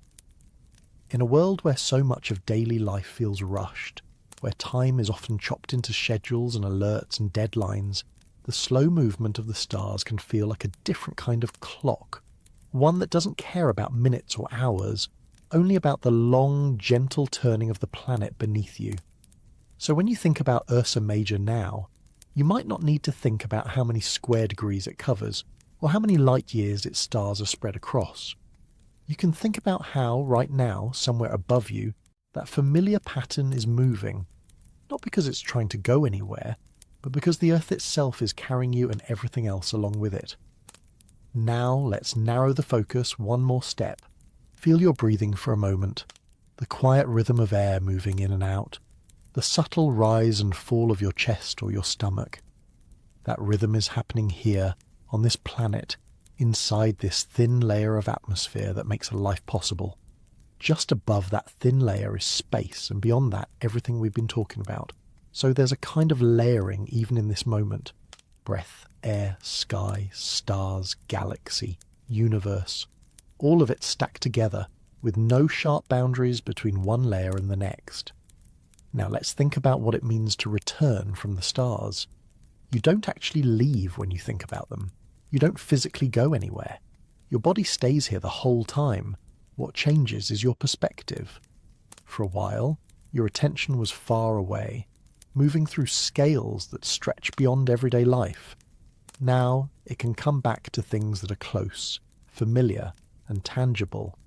That shift is something you can practice anytime you want. You can look up and think about galaxies and light years. Then you can look down and notice the texture of a wall, the sound of a room, the feeling of your own hands. Both of those experiences belong to the same universe. There's no real separation between the cosmic and the ordinary. One flows into the other, depending on where you place your attention. So as this closing unfolds, it doesn't need to feel like an ending. It can feel more like a gentle change in focus, a soft turn of the head from the wide dark sky back toward the small lit space around you. let's take a moment to think about how often the sky has played that role in people's lives. For sailors, Ursa Major was a guide. The pointer stars led to Polaris, and Polaris pointed north. That simple relationship between a few stars and a direction could mean the difference between finding land and being lost at sea. For farmers, the position of the Great Bear helped mark the seasons. Its place in the sky at sunset or sunrise signalled when it was time to plant or harvest. For travellers, it was a companion on long journeys, a familiar shape that appeared in different places but always meant the same thing. For storytellers, it was a character in myths, a bear, a hunter, a cart, something that could carry meaning from one generation to the next. So when you look at Ursa Major, you're not just looking at stars, you're looking at something that has quietly woven itself into human life in many different ways. That connection doesn't require you to know anything about astronomy. It just requires you to notice. Now let's think about how this might look tonight, or tomorrow night, or some night in the future. You step outside or you look through a window. The sky is darker than the ground, a wide open space above the shapes of buildings, trees, or hills.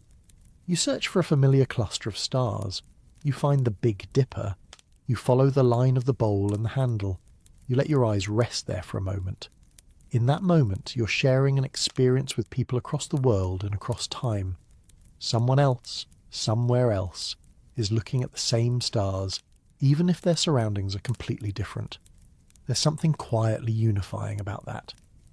Now, let's bring this even closer to the present moment. Right now, as you listen or read, the Earth is rotating. The stars are moving across the sky. Light is travelling from distant suns. None of that pauses because you're paying attention to it. It just continues. So you don't have to hold the universe up. You don't have to keep it in motion. You don't have to figure it all out. You can let it be what it is. That can be a surprisingly restful thought. You can let the stars move. You can let the galaxy turn. You can let the universe expand. Your role, in this moment, can be much simpler. You can breathe. You can listen. You can notice. So as we settle into this quieter frame of mind, let's gently revisit one of the first questions we touched on, even if only in passing. How big is Ursa Major really? After all this wandering through scales and comparisons, the answer doesn't need to be a number. It can be something more personal. It can be as big as the stretch of sky you see when you look up. It can be as big as the thought of light travelling for 100 years to reach your eyes. It can be as big as the feeling of connection you get when you realise you're part of a universe that includes stars, galaxies, and everything in between. Or it can be as small as a simple pattern of 7 stars that helps you feel oriented in the dark. All of those answers can coexist.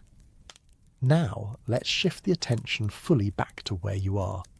Notice the sounds around you, if there are any.